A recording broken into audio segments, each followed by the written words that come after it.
All right, ladies and gentlemen, it is Friday night. It is that time. It is time for Sportswire Radio to talk all the latest happenings here in the world of sports and wrestling. It's a very, very busy time here in wrestling. And to kick things off for us here on Friday night, he is the host of the Hockey Fan Chat here on Sportswire Radio. He dabbled a little bit in the world of wrestling. He's also our premier analyst here in the world of wrestling for Sportswire Radio, Mr. Randy Dillon. Randy, happy Friday, my friend. Happy Friday to you, Tom. How's it going? What a week it was in the world of wrestling going back to Sunday.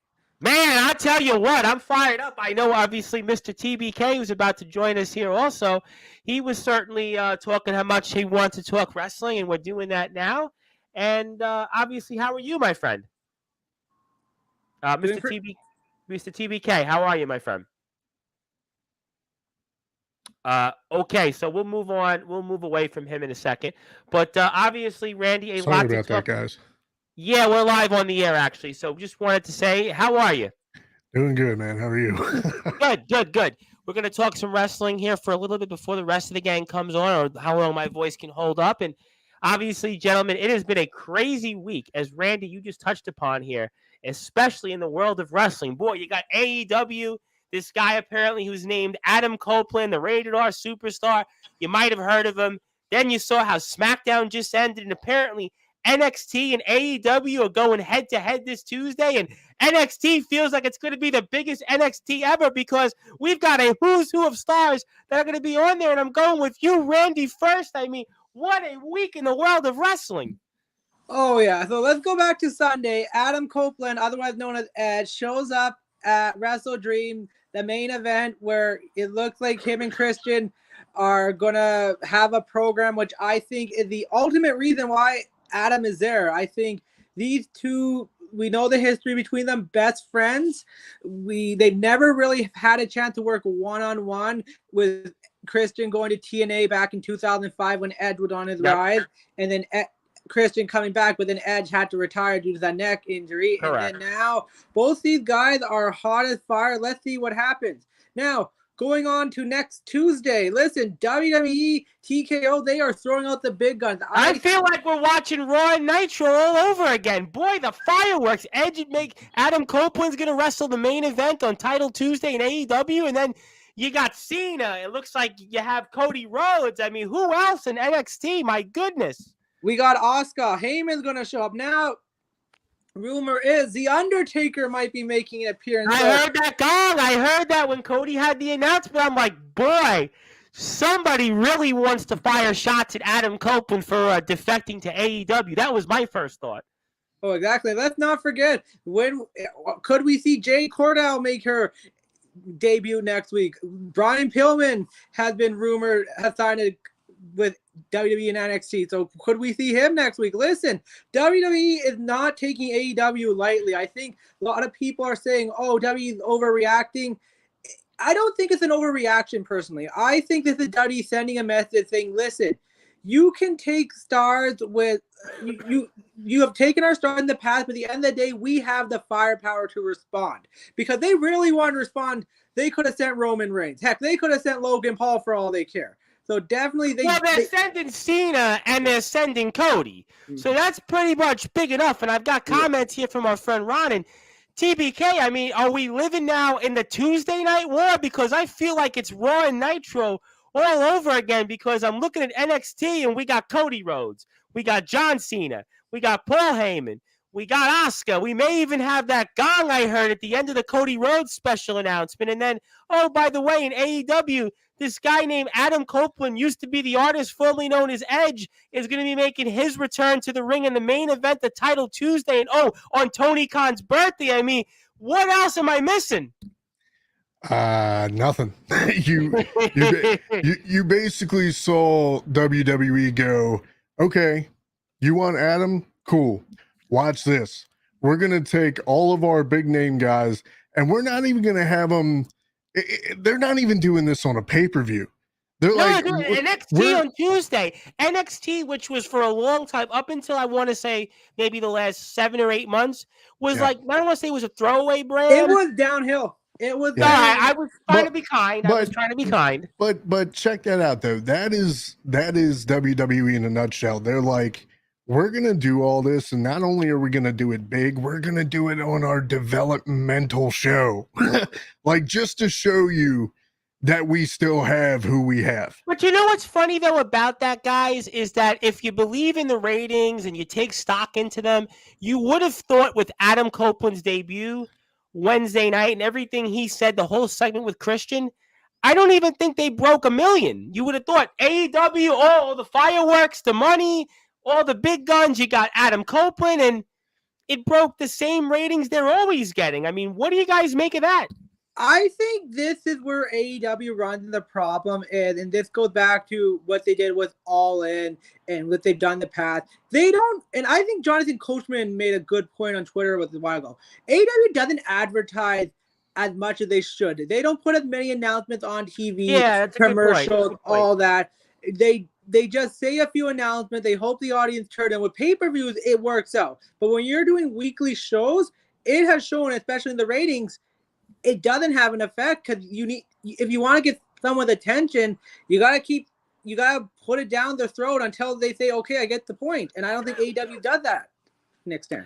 What do you think on that, TBK? Talk to me. Yeah, I gotta tell you, like, and maybe I'm the only one who feels this way. I don't know. I'm curious to get your guys' opinion on it, but I don't know, man. Something about Adam Copeland, Edge, being in WWE, it just, AEW, it just feels, I don't know, it feels dirty. It doesn't feel right. I'm glad you said that because last week on the show with Randy, I said to me, Edge really should have been one of those guys that was WWE for life, almost like an Undertaker, almost like a John Cena, almost like, for really in all intents purposes, Shawn Michaels. I mean, there's certain guys, Triple H, all intents and purposes, not counting the WCW run. But the fact of the matter is he should have been a WWE guy through and through. He was one of those, I don't know if he's like in the, let's say, Mount Rushmore, but he's definitely like in that second tier.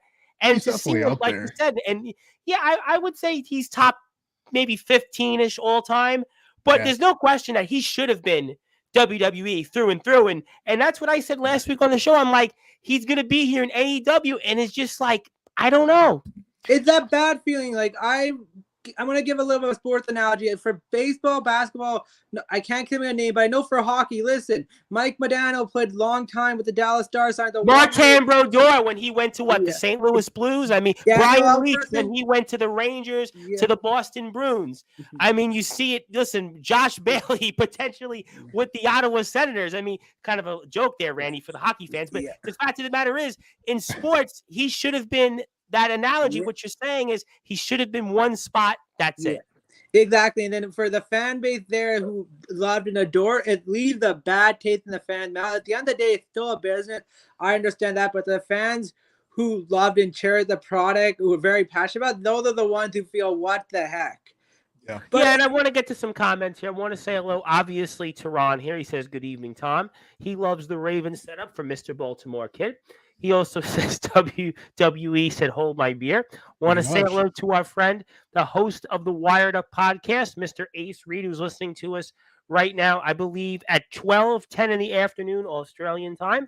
And he also says, Aaron Rodgers going to the Jets. Brett Favre when he went to the Jets and Vikings. I mean, the point is certain guys, Ray Bork when he went to the Avalanche, you think about it in baseball, Willie Mays went to the Mets at the end of his career. I mean, you can go up and down the list. The point is that Adam Copeland should have been Edge for the rest of his career. But gentlemen, as obviously Edge exits stage left and becomes Adam Copeland, the Rated R superstar in AEW, it seems like we're starting to hear the footsteps that he's rumbling, he's bumbling, he's stumbling back home to WWE.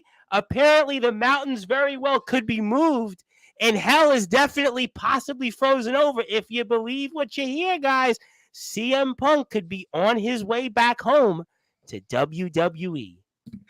Yeah, I had a feeling this was going to happen because the minute Adam made his debut with AEW, you had a feeling WWE was going to go down the barrel to see, okay, we need to respond here. Listen, in the past when CM Punk went to AEW in 2021, they brought back Lesnar. I think they feel maybe this is the one guy they can get back that has shown he had pull. Listen, he did a lot with AEW's ratings. Yeah, pay-per-views. Listen, Yeah. when he was on pay-per-view, I mean, the pay-per-view numbers speak for themselves, the buy rates. I mean, so Punk, when he was there, he delivered. Exactly. The one thing I've been hearing is there's a few things. One, he has to make amends, and one of those guys is Roman Reigns. He has to make amends. The second thing is Vince will have the final call on this. And listen, Vince at times have been a stubborn person, but he has done what's best for business. Listen, and right now, listen, AEW has been taking WWE talent left and right. Now, have they done a great job with some of them? Maybe not. But the point is, Tony Khan's got an endless checkbook right now, and it's not just Vince McMahon anymore, it's Endeavor. And they see now that AEW is spending the money. This isn't like when Dixie Carter was poaching Hogan and Hall and Nash and occasionally getting a Booker T and a Christian or even a Kurt Angle. No, they're going after big star after big star, and I think now the shots are being fired, fellas.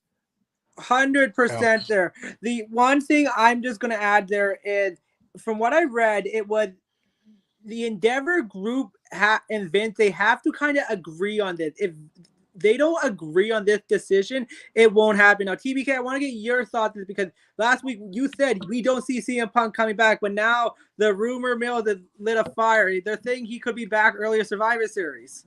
Yeah. Well, I mean, I think it's too perfect, right? Survivor Series is going to be in Chicago. So, you know, if you want to get a crazy pop, if you want to sell tickets like crazy, not that WWE is struggling to do so, but again, just to lay the old sausage on the table there, that's, you know, what better way than to bring Punk back to the WWE in Chicago, in his hometown, on a major pay-per-view. And like I said before, you know, Shawn Michaels gave the kind of, I feel like he gave the nudge. Blessing. Yep. He gave the nudge. Blessing. And you gotta think, you know, Shawn, Triple H, those guys' opinions, they most definitely hold water. As you said, Randy, it's going to come down to Vince. It's all a matter, like, it does Vince want to be a team player, I guess you could say, and not that he really needs to, but just to in Vince fashion make a statement. But, you know, AEW is coming after WWE. You know, like I said, I brought up TNA Impact, and even though TNA had higher ratings technically than AEW did, you never felt that TNA/Impact was never really a threat. Yes, they went head-to-head Monday night. Yes, they stole some guys, but you never felt the way it is right now with AEW. AEW has taken WWE talent left and right, whether it's even guys like a Mark Henry, a Big Show, aka Paul White, whether it's obviously Christian. You obviously think about the likes of Saraya. Saraya was a big get for them at AEW. She was obviously another one of the people you would have thought WWE through and through. I mean, there's a list of talent that AEW has taken from WWE, and really WWE hasn't taken up until Jade Cargill really somebody from them. And Cody. I mean, Cody really was WWE first. So, I mean, if you think about it now you're starting to see the shots being fired. And Ron also wants to say, it's crazy how it happened. WWE got Jade, AEW got Edge. I smell a good war coming. So are we in the middle of a war again, gentlemen? Or it's just WWE is doing things differently, or it's a different time? I mean, what do you guys think? I mean... Oh, sorry, Randy. Go ahead. The one thing I want to add about Arena War, the only thing that I see with AEW has used a lot of WWE talent to put themselves, keep putting them up higher and higher. You really look at their own talent, other than the likes of Britt Baker, MJF, even Jade Cargill. Not much talent they've really developed. Now you could Darby Allin, you could say technically Darby Allin or GCW, but you could they say haven't really developed any stars that these guys are going to carry. Anytime AEW they get success, it's on the backs of guys that have been WWE that coming near the end of their career or kind of got frustrated and want to get the push, like the guy like John Moxley. WCW and W was a war because WCW had the guys like Sting in their roster. They had Ric Flair, who went back and forth. And then they had the cruiserweights. They had Eddie Guerrero. They had Rey Mysterio, Dean Malenko, Chris Jericho, and then yes, they took in, the older veterans. But what do you say, TBK? I mean, if we're looking at the chips on the table right now, Yep, give me the chips. WWE got Cargill, AEW got Edge. The only way I feel like that balances out is if WWE relands CM Punk, because right now it's Punk and Cargill. Punk and Cargill for Copeland. for Edge, yeah. I mean, but I'm sorry, I'm not hyped at all about Cargill. Like, I mean, yeah, okay, cool, it's a signing, but it's not. I understand. But I think signing. But the women's division, she gives it more depth. Sure. And I think her run in 21 into 22, she arguably was, I think, the best women's wrestler in terms of what her dominance was. And I think that there is possibilities there. Yes, the last year or so maybe wasn't used accordingly, but I think that you could see the possibility. I think her and Charlotte would just be a total dream match. I think her and Becky Lynch. Think her and listen, there's a lot of possibilities. Rhea Ripley and her, Raquel Rodriguez. I mean, there's a lot of. I think they're on the table that Jade Cargill could be pushed in a way like Cody Rhodes. Because listen, don't forget Cody Rhodes in AEW. Yes, he was EVP, but if you think about it, WWE has put him to the moon. Yeah. I mean, I think they could do the same thing with Jade. That's the thing I think that could happen with Jade, because it's not only the short-term play, it's the long-term play. How many good years or matches you're going to get out of Edge? There can't be that it's many. What, 1, 2 at most? Jade. Well, Edge is saying he's going to be there for years to come. So, But what, as a wrestler, realistically, what do you think he's got left, though, as a wrestler, legitimately speaking? How many years do you think of the years to come? And it depends on his neck. We got to remember how can that neck land. WWE definitely was more of a safer environment for him. AEW, we've seen it. Did you see the match with Christian and Darby? Yeah. Oh yeah. Which is like I said, which is all the more reason why it feels dirty to me. Like, it's like, I understand, his point of view was he wanted to do more with WWE, and apparently WWE had nothing left for him to do, which, I mean, that's a fair statement. You've done it all, guy. You're a Hall of Famer. You've had many, many, many marquee matches. You put a whole freaking match on the map with the Hardys and the Dudleys. Yep. You pioneered that kind of match. I think now he wants to sit.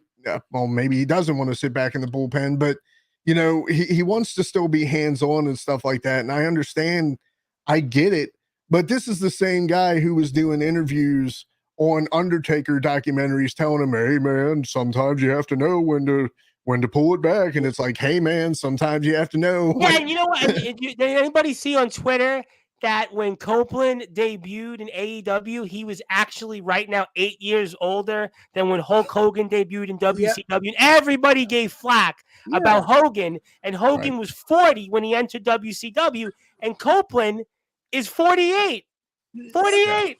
And the one thing is, what more can Ed do that Copeland can do as a character in AEW? Like, they say he's a radar superstar, but we've seen the radar superstar at its pure. Now, could he do something with how he originally Judgment Day was supposed to set up before he got disbanded? Possibly. The other thing, I just want to go back to one thing with Jade Cargill is, with the long term. In 2021, Jade was AEW, I think, top female performer. That's what I said 5 minutes ago. She exceeded, as you said, Tom. 2022, this year, they did her dirty this year, because I think the argument could have been she should have won the AEW World Championship and taken that division, but instead, Tony Khan decided to go with the likes of Britt he Baker, overloaded the division. He had Ruby Soho, Toni Storm. He had Saraya. He had Britt Baker still. So he had all these women that Jade kind of got lost in the shuffle with. And I want to get to some comments here, because I think that we know this individual here. So I want to say hello. AEW has a lot of their own talent, and they have helped develop. Yes, they've had some. Ooh! Other than MJF, there's maybe 5 or 6 I can name, but Darby Allin? Darby 1, MJF 2, Jade 3, Britt 4. Sammy Guevara, I'm not putting that list because he's been up and down. Tay Conti. Yeah, Ty Conti, another one. But it's not a long list. There's not a long list saying AW has have talent. Do you want to count QT Marshall to really go bottom of the barrel? But I'm just saying, if you look at the talent AEW has developed, they're not pushing these guys as the main event. Luchasaurus, I mean, would you want to say... Yeah. For WWE in the sense, listen, they have pushed talent. Now, I know you're saying, well, guys like Seth Rollins and Roman Reigns, they came from Seth Rollins, Sami Zayn, Kevin Owens, they came from the indies. And it's just like any sport. You go through the system. You have to go elsewhere to get noticed. But at the same time, you have to put these guys, get them better. And I feel like AEW hasn't done enough to their talent. No, they don't. And we've said that, Randy, for almost a year and a half on these shows. We come on, and it's the same thing about AEW, that they collect names and they don't really do anything with them. And Eric Bischoff said this a few months ago, that AEW has had a hard time when they sign these people. They don't really know how to use them. And Edge has a lot to offer more than wrestling. Yeah, I agree with that from a wrestling psychology standpoint. Keep in mind, though, Christian is there as well as the Hardys. He has a lot of history with them. Yeah, I heard about this, that maybe that you could see these guys in the ring one more time. I mean, it's there. I mean, look, there's probably a possibility. I mean, look, he's not wrong in saying this. Yeah. I mean, he's really not. It definitely plays on the nostalgia factor for sure. I mean, oh, absolutely. Getting to see Edge and Christian and potentially the Hardys all together in the same ring. That's wonderful. You better do it between now and like the next 6 months, because who knows what these guys are capable of. Dead serious on that. Yeah. But one thing I want to add there, and we have this nostalgia as fans where we think, we want to get this match one more time. We never had it. Go back to 2018, the Brothers Destruction versus DX. Everyone was. You had to bring that up, Randy. You had to bring that up. I know, but I'm just saying.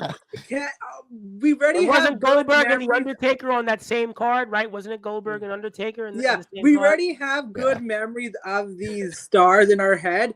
If they go on to put a poor performance, it just tarnish it. So that's why I think. Well, that's the problem in wrestling. And before we get to a few more things before we shift into other sports, but that's the problem in wrestling. In other sports, it's almost like, for the most part, guys know when to retire. But in wrestling, look, we talk about it all the time. Ric Flair's retired 100 times. Hulk Hogan's apparently re-signed with WWE, and he's talking about coming back to the ring again. He's saying he's the best he's felt in 30 years. I mean, we're getting a gong with the Undertaker, I would imagine. Who knows there? I mean, guys can never really know how to finish it. I mean, that's really what it comes down to in wrestling. And yeah, the Undertaker and Goldberg was one of the worst experiences ever to watch on TV. But before I move on, you have any thoughts, guys, on Fastlane? Do we see any title changes? Anything of note? What do you guys think here on Fastlane tomorrow night?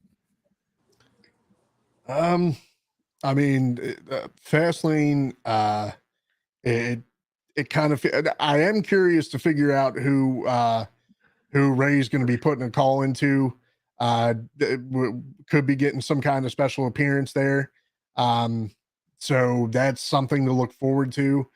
The whole merging of the Judgment Day and the Bloodline is kind of annoying. I'm not going to lie about that. I feel like that's going to where they're going to face off. I think that's where that's going. We pretty much tonight got I would say a sneak preview of if they decide to do War Games at Survivor Series. Good point. Yeah, I thought the same thing there. That there's definitely there's some unfinished business there.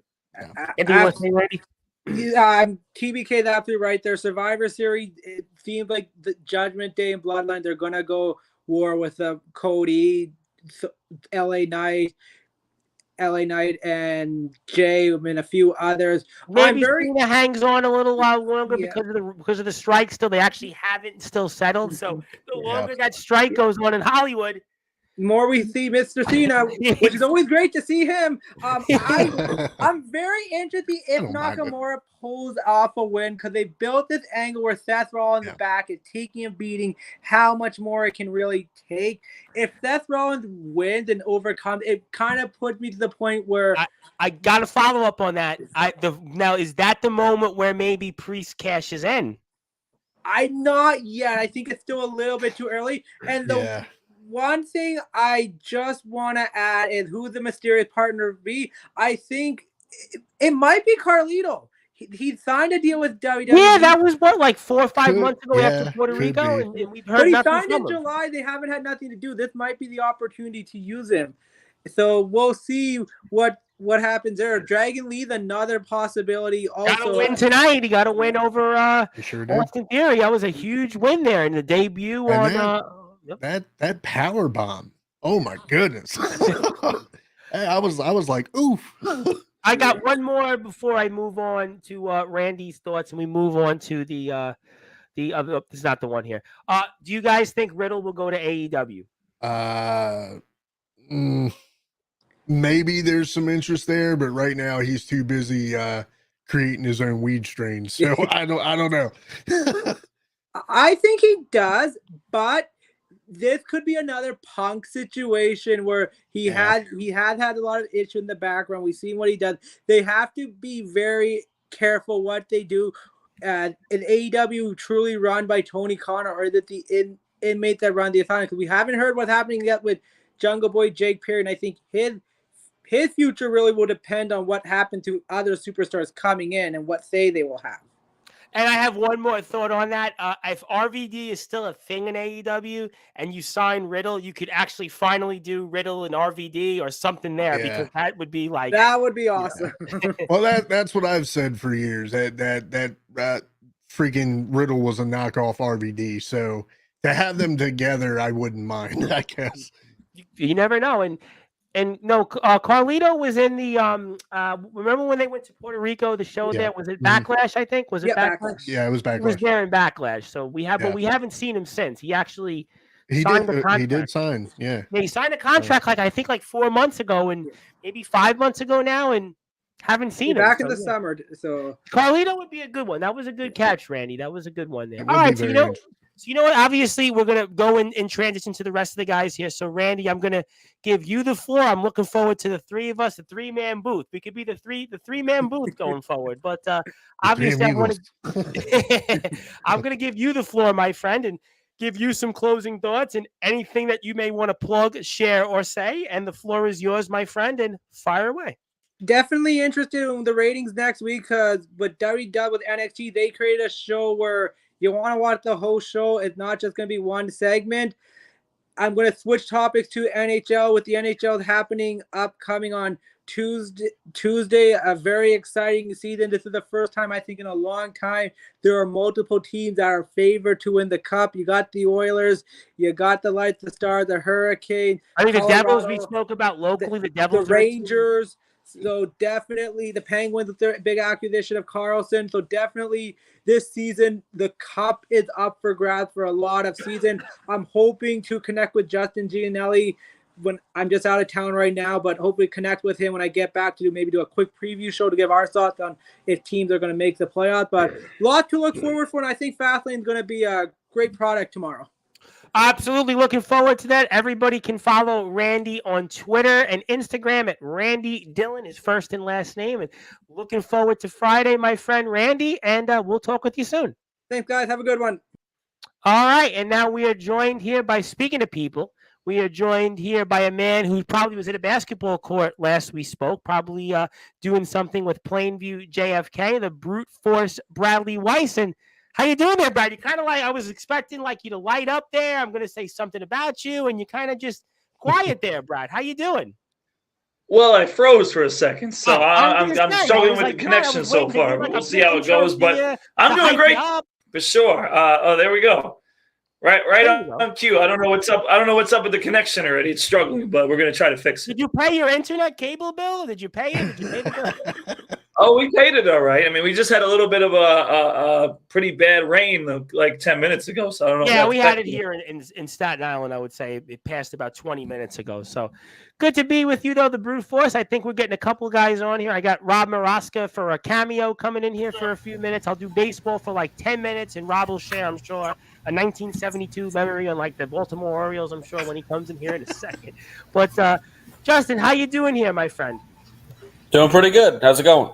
Hanging in. I mean, obviously, I'm sick yet again, but we're doing the show anyway here on Sportswire because I'm bored and I really can't sleep all day. But obviously, we're going to get into football and we'll talk some baseball here a little bit shortly. I think I'm waiting on Rob Maraska in a second, but obviously, we'll pull up here in the meantime our Sportswire radio picks. And the Brute Force Bradley Weiss, it looks like we've got a Donnybrook here. I mean, we've got, I think, 6 of us separated by 6 games. And Rob Maraska, who we're waiting on here, is tied with some Sportswire radio person. And then we've got Billy McInerney. We've got, I guess, is that John Gonzalez at 34-30? And we have here also TBK's right behind 33-31. And the Brute Force, and the Brute Force left. I guess he's obviously mad about his picks not doing too well, and he's tied with Anthony Finkel, guys who probably flip a coin or do a napkin here. But obviously, I'm sure the Brute Force will come back on here. But I guess before we go into the NFL, I'll spend a few minutes on baseball. But any surprises for you guys here in these series? Certainly, I think the Diamondbacks and even Texas, dismantling Tampa. Tampa just scored one run in the 2 games, and how about Arizona and Milwaukee? Certainly, Met fans might be a little happy there about that outcome. But anything for you guys on that? To me, the one real surprise was Tampa. One run struggled to score the 1 run. Yep. Yeah, their offense really just didn't show up in the postseason in the 2 games of the postseason, and it goes hand in hand with how poor their crowds were. I mean, just 19,000. 20,000 game too, and it's like unacceptable. Yeah. And they're getting a new stadium, I hear. They got the new stadium deal at in St. Petersburg, and they did not draw well at all. They did not play well at all. Texas really took it to them, and kind of surprising because Texas basically did a Texas two-step. I thought Texas could put up a good fight, but I thought, with Tampa winning 99 games this year, I thought they'd be a big-time player in the postseason. They got off to such a great start this season. We were speaking about them. We thought they'd win 115, 120 games. And if you think about this, in the official wild card era that started last year, I know we had the wild card series back in 2020 when they expanded the postseason. Yep. Yeah, the COVID year. Yeah. But last year was the official beginning of the wild card era. Out of the 8 series we've had, 7 of the 8 ended in a 2-0 sweep. And the only one was the Mets, ironically. The only series in which a team had to go 3 games was the Padres defeating the Mets last year. So all these ended in 2 games. I mean, Arizona Milwaukee to me was a surprise because I mentioned it in my latest baseball banter, which I continued. I'm trying to get to you. But, don't worry. I've been sick anyway, so just send it on the weekend is fine. We're good. I will. But I had the Brewers winning the National League. I thought their pitching. Now I know the news of Brandon Woodruff going down right before the postseason was a big blow to the Brewers, but I really thought that the Brewers were going to be one of those teams to be forces to be reckoned with. Yep. In the National League. Had a great second half too. Yeah, I mean, Phillies Marlins went just about how you expected. At least we were saved. Listen, we were saved. Could you imagine if the Marlins had a home playoff game? We talk about the Rays and their poor attendance. I mean, listen, there'd be more fans probably at the Plainview JFK game. And think about this big blow, because this is big news that just came down about 2 hours ago. The Marlins just announced that Sandy Alcantara underwent Tommy John surgery, and he's out next year, 2024. Yeah. So, it was a nice year for Miami, but that's going to be a huge blow to their rotation next year. To me, the Twins was only a surprise because of how long their losing streak was in the postseason. They hadn't advanced since 2002. They hadn't won a postseason game since 2004. So, and had that 18-game losing streak in the postseason. But to me, Toronto just typically disappoints. I mean, Toronto has not won a playoff game with this core. You think about it, right? They've been in the playoffs 3 of the last 4 years. 21 missed the playoffs on the last day of the season. They've had this core, and they've not had a single playoff win. And I said to you guys in spring training, I'm off the Toronto hype train. I said they might make the postseason, but I'm off the Toronto hype train because you know what? The last 3-4 years, it almost feels like the Blue Jays have World Series expectations, but they're not fooling anybody. They're not fooling anybody. And to me, this core is not going to win a World Series. I don't think John Schneider's that great of a manager. And Toronto has a lot of issues to address going forward. That's for sure. So I think that core, listen, like you think you hit the nail on the head. That core has been 4 years together. They're expecting a World Series, and they didn't do that. And I guess the brute force Bradley Weiss has froze here. We'll see if he gets it right here. Rob Maraska, I'm going to talk a few minutes on baseball. I know, obviously, you're pinch hitting right now, so I'm going to give you a few minutes on baseball, and then I'm going to just move on right to football because we're getting late here at the end of the show. So, Rob Maraska, give me your thoughts on the baseball playoffs so far for a few minutes. Okay, no surprises there so far. I mean, like Justin was just saying, Toronto, I don't know what's going on with them. They're just, I feel they're never going to win anything at this rate. So that's no surprise.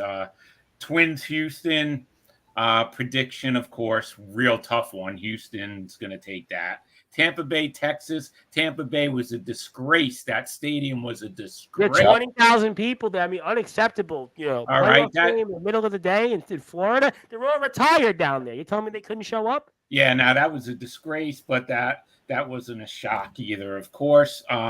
Diamondbacks, Dodgers. I'm going to, of course, predict the Dodgers. Phillies. Patrick Trotty's saying he likes the Diamondbacks. He thinks they're going to be this year's Phillies. It could happen, yeah. I won't count them out, but I'm still gonna pick the Dodgers and the Phillies in Atlanta. Who cares? I don't care about. I think that one could be the series, and the Talking Rivals guys were saying that they think it could go to the distance, and that's the kind of series I think of all the series. There, you look at it, that might be the most evenly matched. And I think Atlanta's pissed off about last year.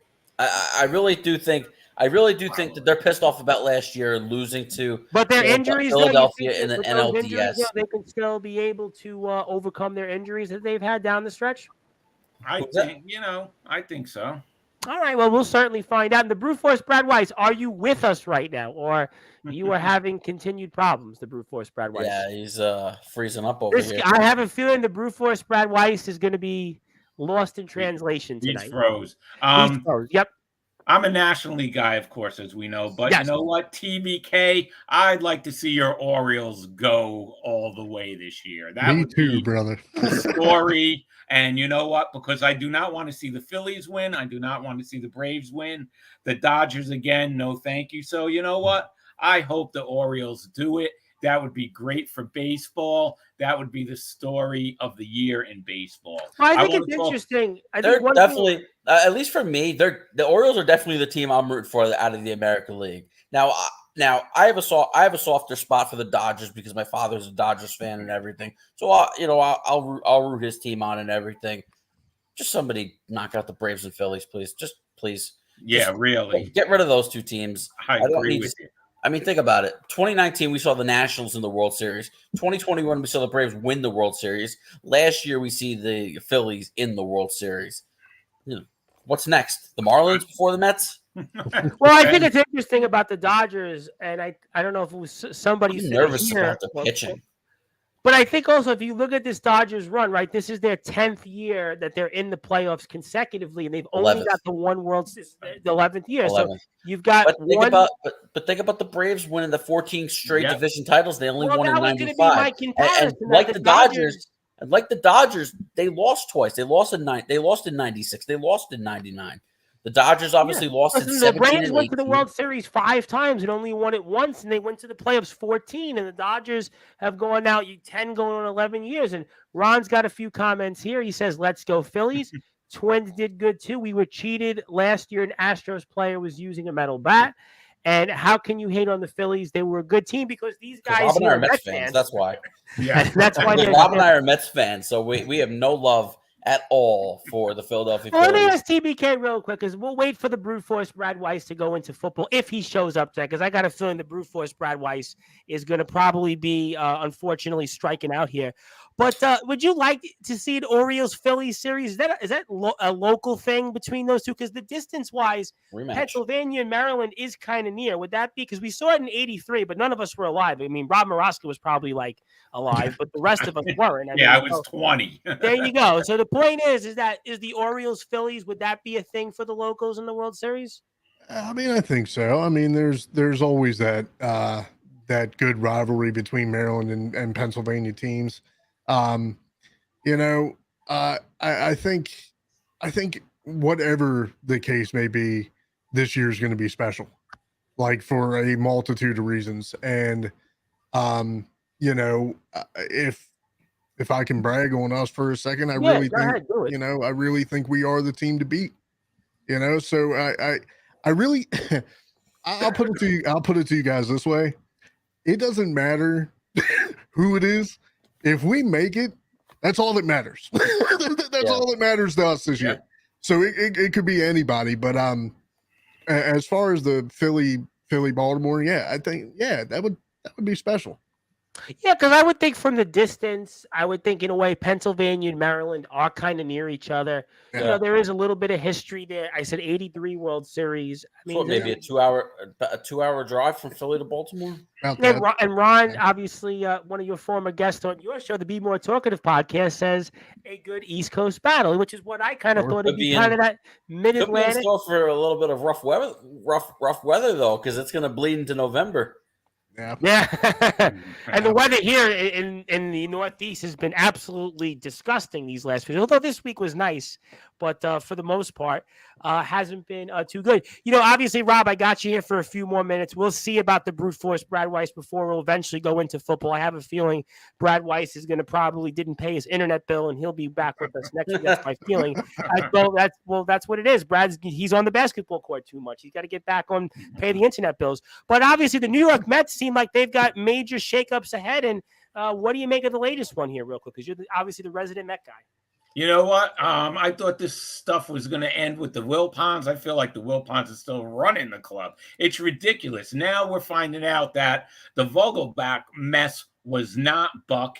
It was Epler. Okay, so that's one thing. Then they fire Buck, which I understand David Stern's going to want to come up with his own guy. But now Epler resigns because there are allegations, and if he's resigning, something's going on, that he used the IL list illegally and put healthy players on that list, which we did discuss a little during the season, why a couple of guys were on the IL.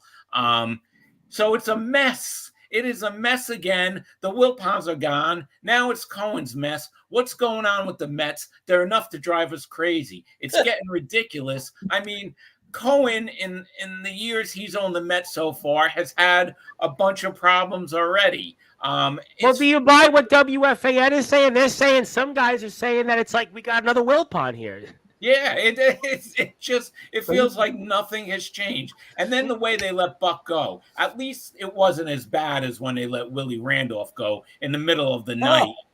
In Anaheim, but it was still bad. Now, speaking of guys that know a thing or two about having their coaches removed, the brute force Bradley Weiss, are you alive? Are you not frozen? Did you pay the internet bill? Tell us. Can you hear me? Yes. For now, I can hear you. In 5 minutes from now, I may not. Can you see me? Can we hear you? Yes, I can. All right. We've done just about everything to try to make this work tonight. But hopefully we can stay on for as long as possible. But let's just talk about the situation here, because I'm listening to Rob Moroska. First of all, when I saw the notification on my phone that Billy Epler resigned, I smiled. It was a great moment. I think it had to happen. I was saying it all year that it was really on this man that he did this. And the only thing I'm going to back him up on is that, there was a quote rumor. I don't know if you guys talked about it already, because obviously I was off. But there was a rumor that part of Billy Epler not wanting to keep Buck Showalter around was because they didn't see eye to eye on the Vogelbach situation. Yeah, we just touched upon that. Yep, correct. Yeah, and Vogelbach having played a lot more than he should have, which I don't know how many You were times talking about that, Brad, for months. I don't know how many times we came on this show and said he shouldn't be batting fifth. He shouldn't be playing. He shouldn't be and again, Epler felt that way too, and Buck Showalter simply didn't. With that being said, the one thing that I've been seeing, and you guys were talking about the postseason as well, the one thing you could see about postseason baseball teams right now is that they have a bullpen, and the New York Mets don't. Let's just put it that way. They don't have a bullpen. They have one guy who obviously was out for the season.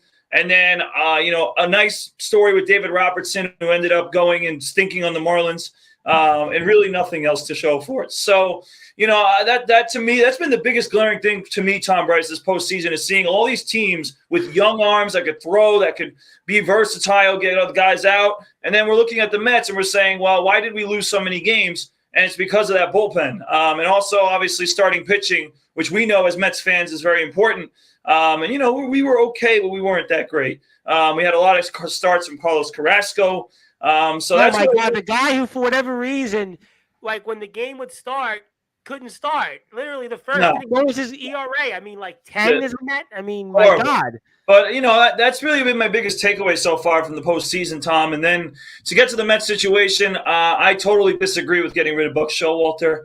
I do know, that, yes, I was upset with the Vogelbach situation, and I'll put that on Buck Showalter. But at the same time, you gotta understand sometimes, that you have to satisfy your best players. You have to talk to your best players, like Lindor, like Alonso, like Nimmo. And all three of them made it very adamant and clear that they liked Buck Showalter and they admired him and they loved him as a manager. And the fact that you basically went on your own way and got rid of him, then on top of that, he didn't win though this year, but those guys admired him so much, but they didn't win for him. Well, it wasn't their fault, though, Tom. I mean, you talk about Lindor; he had a great season. You talk about Alonso, season, but the Mets' record was 75 and 87. Brad, you also got to remember, David Stearns is going to want to bring in his own guy. He's the new regime. Even if Billy Epler stayed on as the general manager, he was irrelevant. The baseball executive that's making the decisions is David Stearns, and David Stearns clearly, in the interviews with Steve Cohen, because obviously it was announced that Buck was fired the day before the press conference, because Stearns' press conference was the next day. But clearly, this was agreed upon beforehand in the interviews with David Stearns and Steve Cohen, because David clearly has a plan, and I think that plan is going to be Craig Counsell. I think it's. That's obviously. I'm 95% sure. I think there's a small chance it's bench coach Pat Murphy. He was the Brewers bench coach under Counsell.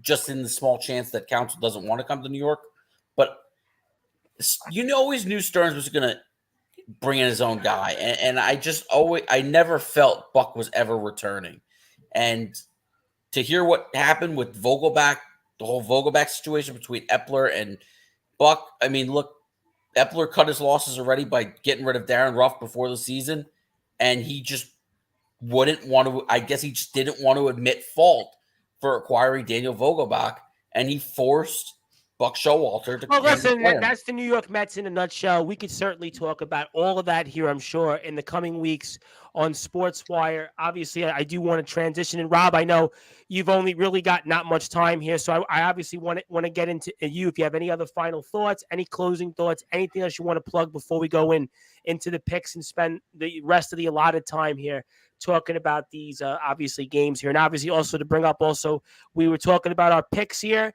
and the 6 of us are separated by 8 games. Obviously you're in first place, and TBK is 3 games back. John Gonzalez is 2 games back with Billy, and the brute force Bradley Weiss, and some guy who picks his games literally off a napkin, Anthony Finkel, who probably sits there at like 2:00 in the morning off Flatbush Avenue, and he's in his truck and goes, I like that team's colors, and I think that team probably has a better record, so I'm going to go with them. And that's what the brute force Brad Weiss is obviously tied for. Justin will never know, because unfortunately he lost a week in the picks, and which really hurts. So hopefully next year we can amend that, but obviously that's where we are in the picks. We'll get into that. But Rob, I want to give you the floor, give you some closing thoughts, anything else you want to plug before we move on for the rest of the show.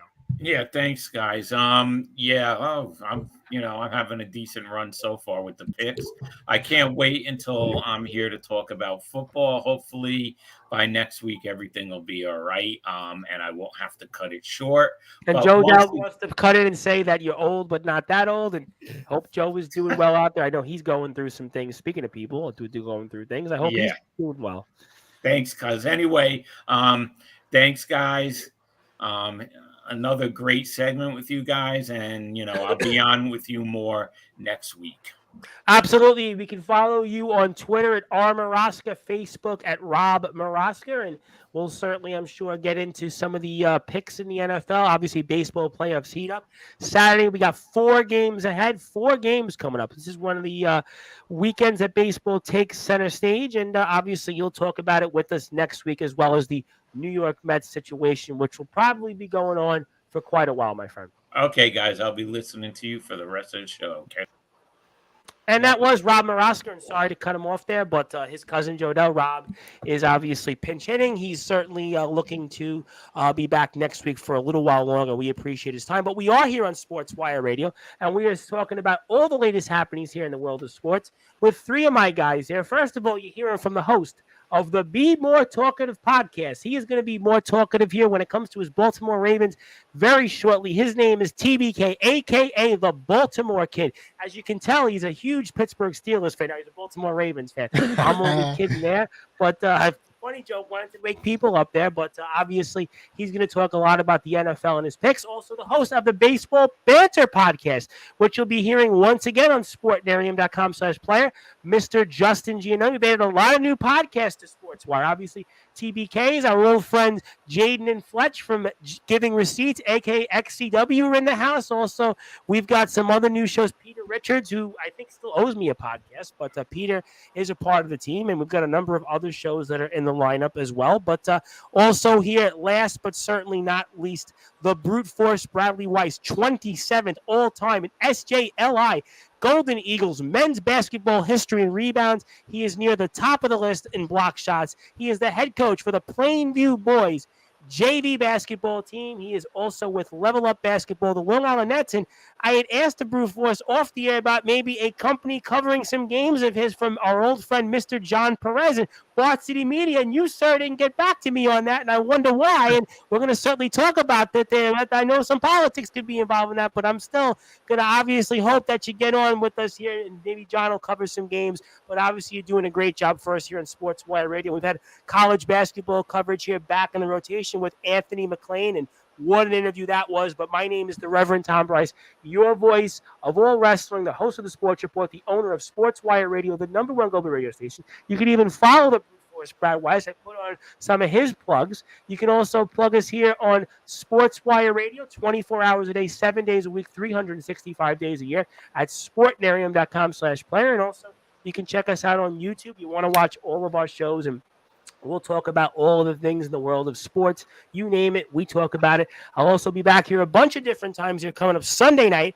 I'm here at 10 o'clock with Anthony Steele, the real deal Anthony Steele. That's a name I think TBK has heard of. He'll be here with us, and he's going to certainly have something, I'm sure, to say controversial. And Tuesday night, we're going to be here at 9:30 with dominant breakout wrestling coverage and one half of the tag team champions there, and we're going to talk with them. And also going to be in the house, it looks like Monday night, to be determined on a guest. And then Thursday, XCW's New Age champion, Corey Lee. But in the meantime, we are here with the guys. And the Brute Force Brad Weiss, that brings me to you because I'm going to try to go over some of these games. I might miss a few because I really am pinch hitting myself. But obviously, we're all tied here right now with a couple of different guys, and we're all within 8 of us, 6 games back. So the Brute Force Brad Weiss, we're going to skip the Chicago Bears and the Washington Commanders.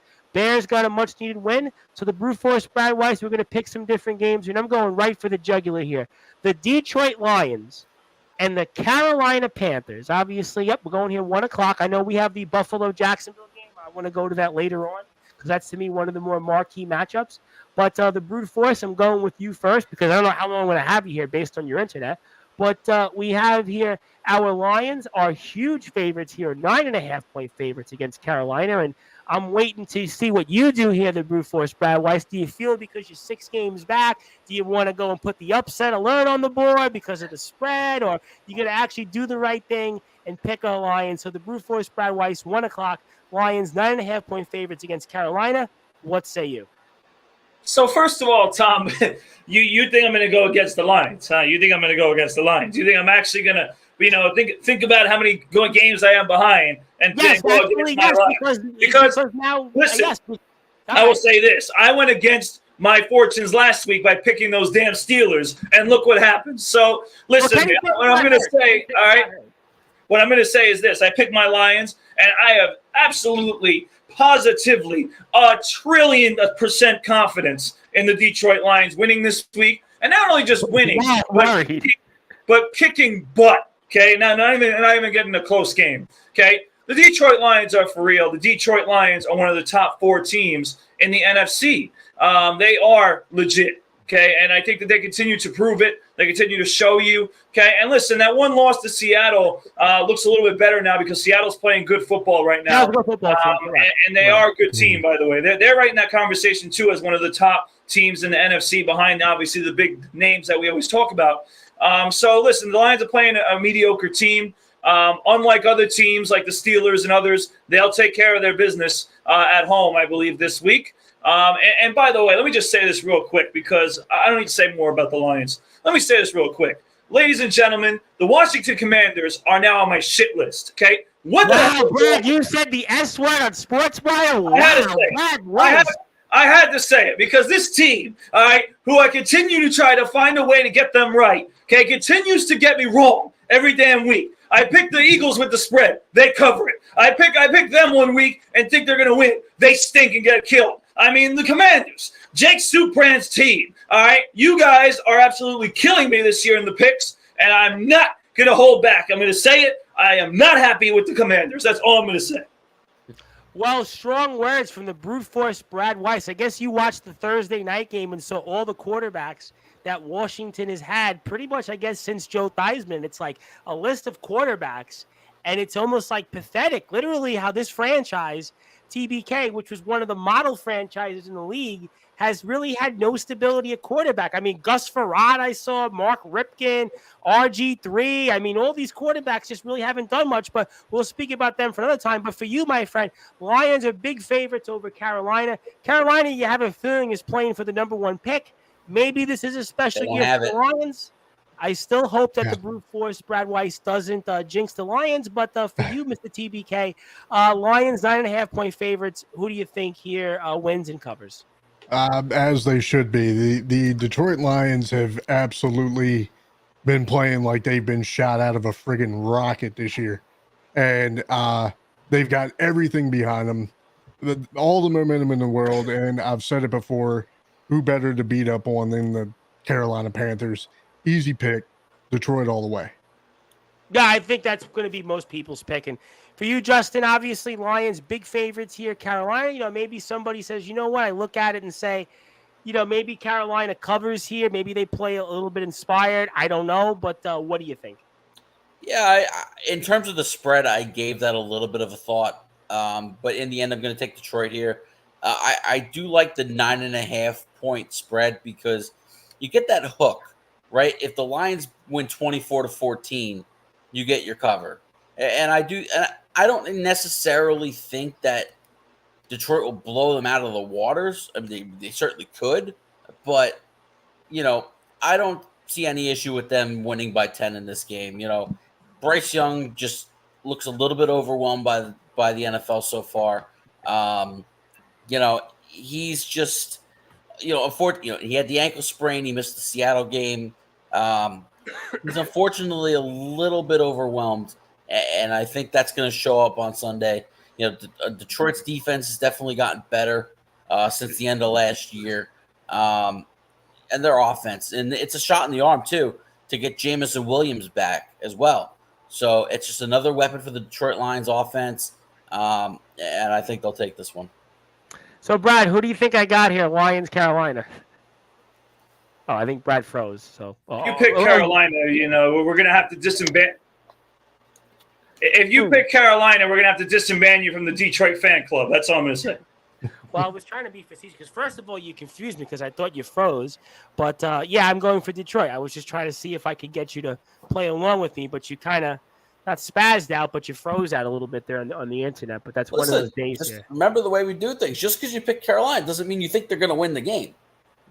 Yeah, I know, but I actually do think Detroit's going to blow them out of the building. Yeah, I think they should have enough to cover. I just think Carolina's it's going to be one of those years in that division here. But, the Brute Force, Brad Rice, I do want to come back to you because I've got another game here that I think is very fascinating in the 1 o'clock hour, and that is the Atlanta Falcons and the Houston Texans. Of course, your beloved Atlanta Falcons here against the Houston Texans, but you brought up the Steelers, and I got to give it to the Texans. They're actually kind of a good football team, and you look at that AFC South right now, and do you believe in Jacksonville? The year they won last week in London, but they're not impressive so far. Tennessee, we know, is obviously definitely, using your word, Estabed. And then you've got obviously Tennessee, and I think it's going to be a long year there also, and a crazy maybe opening there for Houston. But in this matchup here, the Brute Force, Bradley Weiss, it's almost like a pick your poison here. And your self-proclaimed dumbest team is 1.5-point favorites here at home against Houston. Now, maybe you're thinking about it and you're going with Atlanta because they're at home. You need a spark. You're 6 games back and you're looking at Anthony Finkel you're tied with, John Gonzalez, Billy McInerney, Rob Maraska. And so tell us why you're going with the Atlanta Falcons. Well, hold on. You have Atlanta favored or you have Houston favored? Because I got Atlanta favored. I got Atlanta favored 1.5. Yeah. So I'm going with the upset. I'm going with the Texans, all right? Because listen, the Houston Texans, by the way, I want to send an apology, to you guys because I was dumb enough, like the dumbest team, to pick the Steelers last week when I know that I'm better than that and I shouldn't ever pick the Steelers because I don't like picking them, And just when I do pick them, they screw me over. So listen. All right. Listen, the Texans. I will say this though. I made this clear on either last week or the week before. I actually made a big statement saying that I think the Texans can win just as many games as the Tennessee Titans. I think you said it a few weeks ago. I don't think you said it last week. I think it was a few weeks ago. But I said it, and I think it's true right now. I like Houston. I like Stroud. I think that he could definitely play. And is Houston a world-beating team? No, but can they find wins like this to continue to add to their win total? Yes, and I think that they're going to do that in this situation against the dumbest team, which is coming back to reality after everybody was Tom Bryce trying to hype me up. Oh, they started 2-0. You want to pick them again, Brad? And since then, I told you, they're the dumbest team. All right, they're going to find a way to get in their own way, and they've done that now, and now they're going to be 2-3 after 5 weeks. So it's crazy real quick before I get to TBK that Houston, again, in that AFC South, which is not really that good right now, there's an opening, as crazy as that sounds, for Houston, because you think about Tennessee. All right, the Colts we'll get to. I think you don't really know what to expect with them. And you've got this young Jacksonville team, which, is off to an okay start, but it's not the start that they've hoped for. And they've got Buffalo, which we'll get to in a little bit. But, maybe there's an opening there for Houston, and that comes over to you, the Baltimore Kid, and the Atlanta Falcons and the Houston Texans. And, the Falcons are 2-2, and Brad pretty much has summed up what he thinks and most people think about them. You got this Houston Texans team, which has won a couple of games nicely, and, they got a little bit of momentum in a weak division, but the Falcons are the obligatory favorite here at home, 1.5 points. And what do you think here in this matchup? Yeah, much like my man Brute, I went against everything I stood for and picked them, picked the Steelers last week, and I was pleasantly surprised for Houston. I mean, for them to win, and not only just win, but win big against Pittsburgh. Yeah, we got our ass kicked, the Steelers. I gotta be. I watched some of the game. You got that ass whooped. And by a team where before going against a team like Pittsburgh, that would have been all too easy to comfortably pick Pittsburgh. And you know what? Houston has, they definitely have the momentum behind them right now to take on a team like Atlanta after coming off a big win against the Steelers. That all signs have to point to Houston taking this one. Justin, again, Falcons, the obligatory 1.5-point favorite at home, kind of feels pick 'em. A lot of people, I think, maybe feel good about Houston here because they've got a lot of momentum the last couple of weeks. And what do you think here in this matchup? Well, just like I alluded to in the last game when we talked about the Carolina Panthers, I said that Bryce Young, it looked like he looked a little overwhelmed. He's failing to see the field, not really able to read NFL defenses yet at this point of his career. It's on the opposite spectrum for C.J. Stroud. I mean, what C.J. Stroud has done to start his career has been nothing short of extraordinary. Over 1,200 passing yards. I think he's got 7 touchdowns to no interceptions. He's played really, really well, and he's really leading this Texans group. You got the rookie receiver Tank Dell as well, and the second-year back Dameon Pierce. I mean, the Texans have some weapons on offense, and they're more dangerous than I think people maybe we would have thought early on. Yep. And if you're going to continue to get this play out of C.J. Stroud, maybe they can surprise surprise us, and maybe, dare I say, win the AFC South, right? We talked about that's what I said. Yeah, I mean, to me, Jacksonville hasn't looked impressive.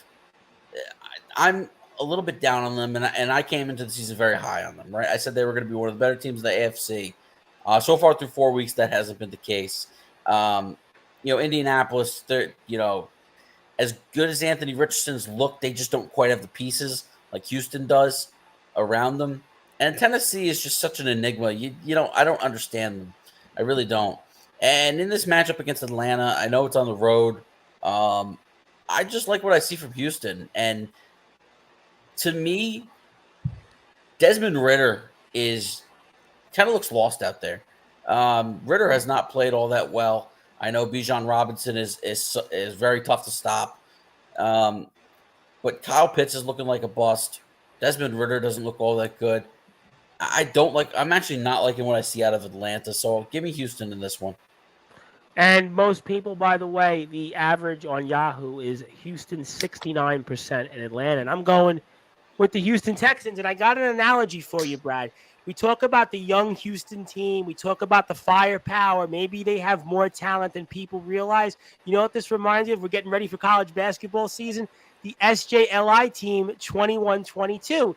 You think about it, they win a couple games in a row, and you think about on paper, you know what? They're a better team than we realized in a kind of a weaker conference, weaker division. And I kind of think I'm not saying it's going to be the same thing for Houston. They make the playoffs like we did 2 years ago, but you got that possibility. It's there in a very weak division that it could be one of those years. It's ripe for the taking. Like Justin hit the nail on the head. Listen, Jacksonville, so-so start. Indianapolis, do you buy them? I think Tennessee is going to totally have a total turnover after this season, and this could be the opening, like for our Golden Eagles, Brad. So we'll certainly see what happens there, and I'm going with the Houston Texans and the Brute Force Bradley Weiss. Speaking of teams here that are going to be heavy favorites, let's go to another matchup here in the 1 o'clock hour that I'm not going to go to it actually just yet, but I'll actually go to another game that I want to get your opinion on. Speaking of the AFC South, and let's go to the quintessential pick'em game, the Indianapolis Colts and the Tennessee Titans. Now, the Brute Force Brad Weiss, obviously, you're thinking about this matchup, and, Indianapolis is at home. They're 1-point favorites, and, you're looking at this, and it's almost like damned if you do, damned if you don't. Obviously, you're trying to make up some ground. You think about it. Maybe this is the moment here. The Titans win a game at home. You pick up a game. You figure most of the guys here are going to pick the Colts because they're at home, and this is where you go with the Titans. So for those that are listening and watching on Sportswire Radio, the Brute Force Brad Weiss, tell us why the upset alert's going to stay on the board. So, Tom, your persuasion for the first time, I think, is just it's perfect, except for one thing you missed. All right. I have Derrick Henry in fantasy, and I need him to do well. That's the one thing you missed. Okay, that's the one thing you missed. You got everything else down. All right. So listen. I agree with you, Tom. I think that this is the type of game where I'm sniffing people going Indianapolis at home, and I need a game. You're right. I need to take Tennessee, and I think again, I said what I said about Houston being potentially having the same or more amount of wins than Tennessee, but I still think Tennessee is going to be one of those teams like always. That is going to be like, what do you think of them? Are they this? Are they that? Like, we can never figure them out. Okay. And I think that they'll have these games where, they'll win these type of games, win certain games, lose certain games. I just got a feeling they're going to win this one. I think that, the experience is on their side. I think they have more experience than the Colts. I think they have, more professionalism. They have better coaching. So I think that the Tennessee Titans are going to win. This will be a very close game. There'll be a scrappy, ugly, disgusting. It's a pick'em game. Listen, 1 point. If there's ever a pick'em, it's a divisional game, so it's going to be scrappy. It's going to be ugly, but for some reason, the team with more experience, I think, is going to win. That's Tennessee. Well, we'll find out. Certainly for your sake, the Brute Force Brad Weiss. We'll certainly revisit that next week. And the Baltimore kid, this is literally the game. If I had a quarter near me, I would flip a coin. Anthony Finkel probably on his napkin goes, Colts, they have the horseshoe logo. The Titans, they have that Titan logo.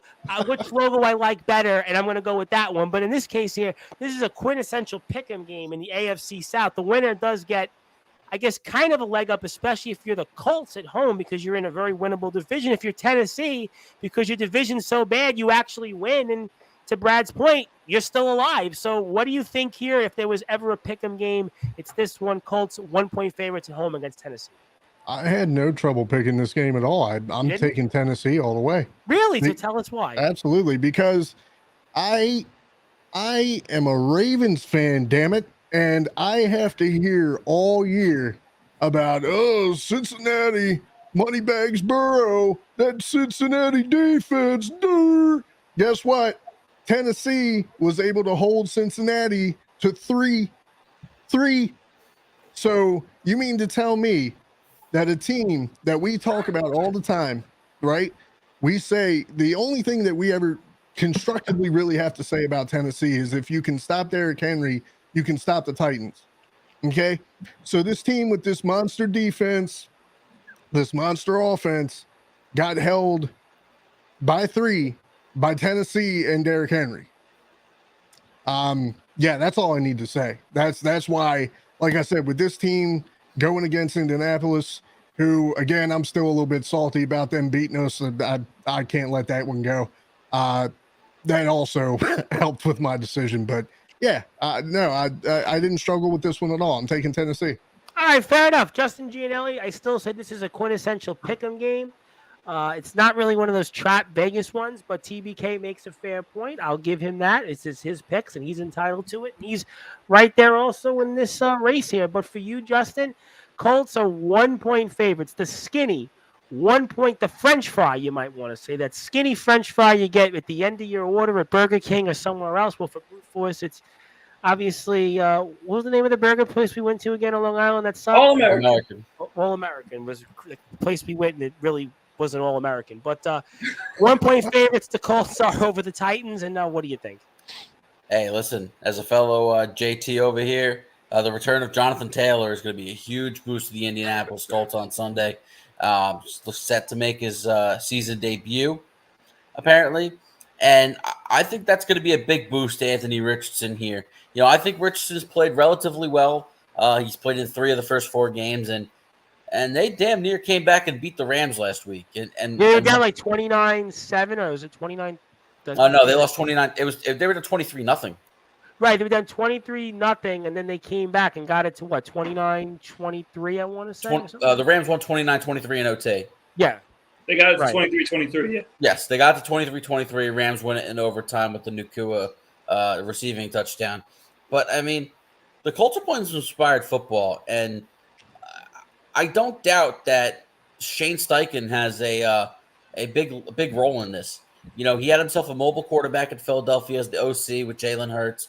Now he's got a bigger quarterback, you know, because Richardson's about 6'5", 230, 240 pounds, and, you know, extremely mobile. You know, we've seen how he's been able to use his legs to get yardage, and he's thrown the ball pretty well.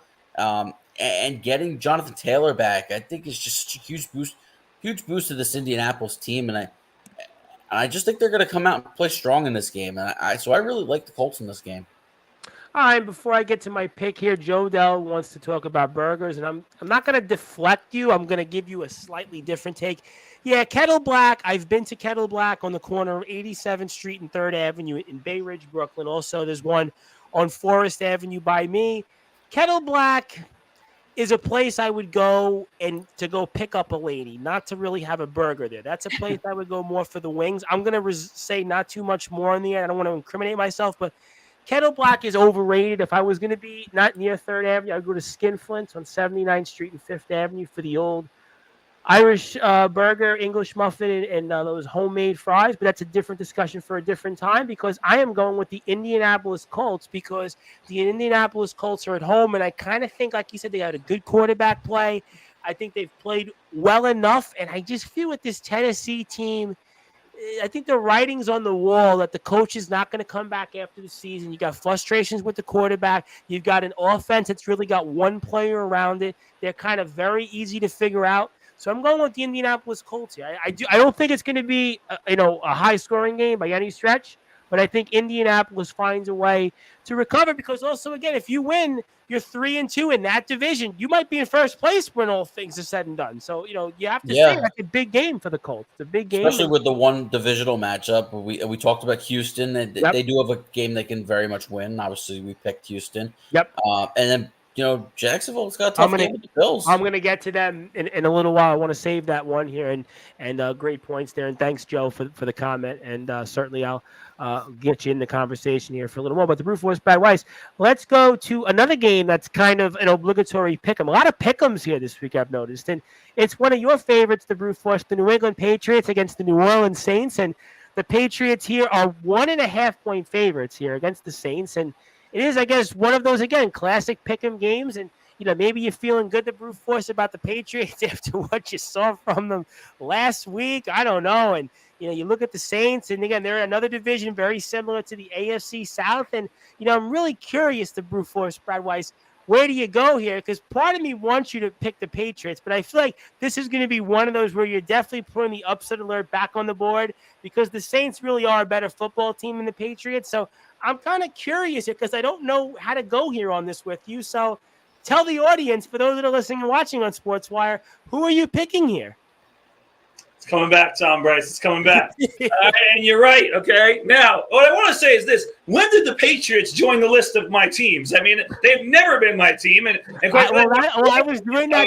I have an answer to that. Between them and the Atlanta Braves, those two teams have haunted my life. I was doing that because we're getting ready for college basketball season on Sportswire, starting at the end of the month with more coverage. And I figured our old friend Matt Hurt is going to be rejoining us on Sportswire. I figured for SJLI coverage because he's a Patriots fan. I figured he would enjoy that. Speaking of Matt Hurt, I'm going to see him this weekend, but I'll get to that in a little bit. But anyway, to get to this game, I am picking the Saints for basically the reason why Tom just said it. They're the better football team. I'm not going to say they're the much better football team, but they are the better football team. And you saw what the Patriots are. I mean, they played a good team, and look what happened. I mean, they got annihilated. They beat the Jets because the Jets were horrendous.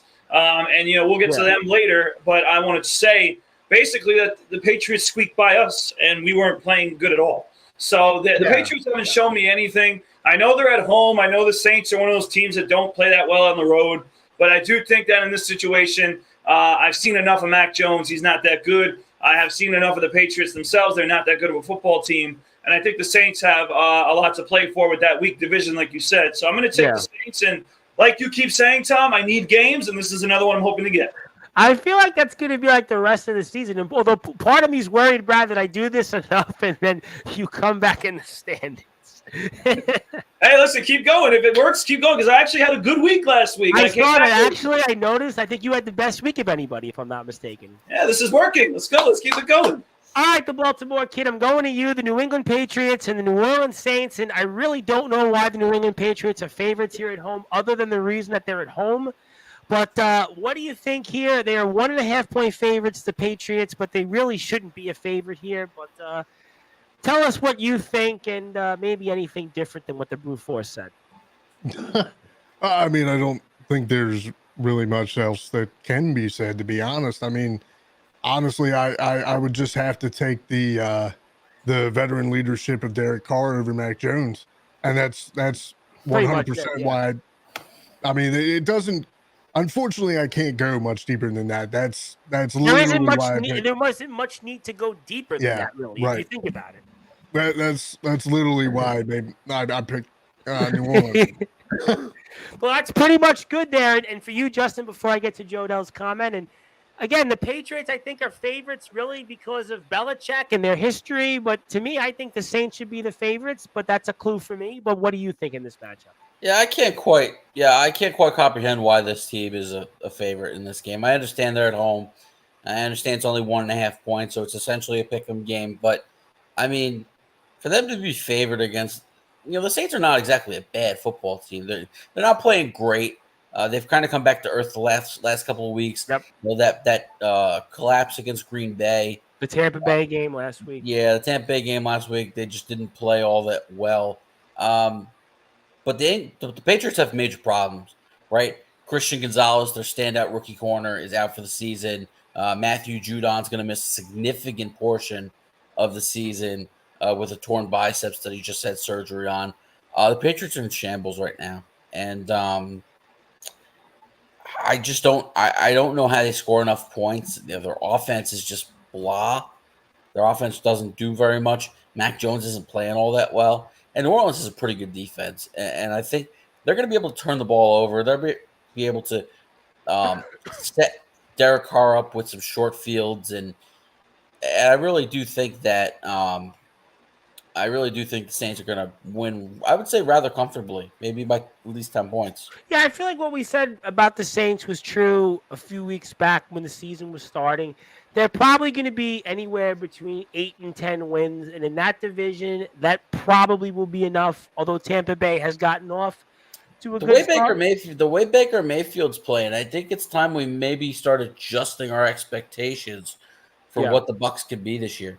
Yeah, I think that's the point. 3-1, and listen, Bowles is a good defensive coach, and they might be able to hang in there. But in this particular game, I am going with the New Orleans Saints because I think, Brad, you hit the nail on the head, and everybody else hit the nail on the head. I just don't buy much into the Patriots. Mac Jones is not a good quarterback. This is not really a good Patriots team, and I think New Orleans wins and redeems themselves in a very winnable division. And Joe echoes my comment. Yes, skin flints, and I have a story with a woman I can't say on the air. Off the air, I could maybe say it, depending on who wants to hear that story about skin flints. So I do have a memory of skin flints that I'm sure I'll remember for a long time, but that's for a different topic and a different discussion for a different time there.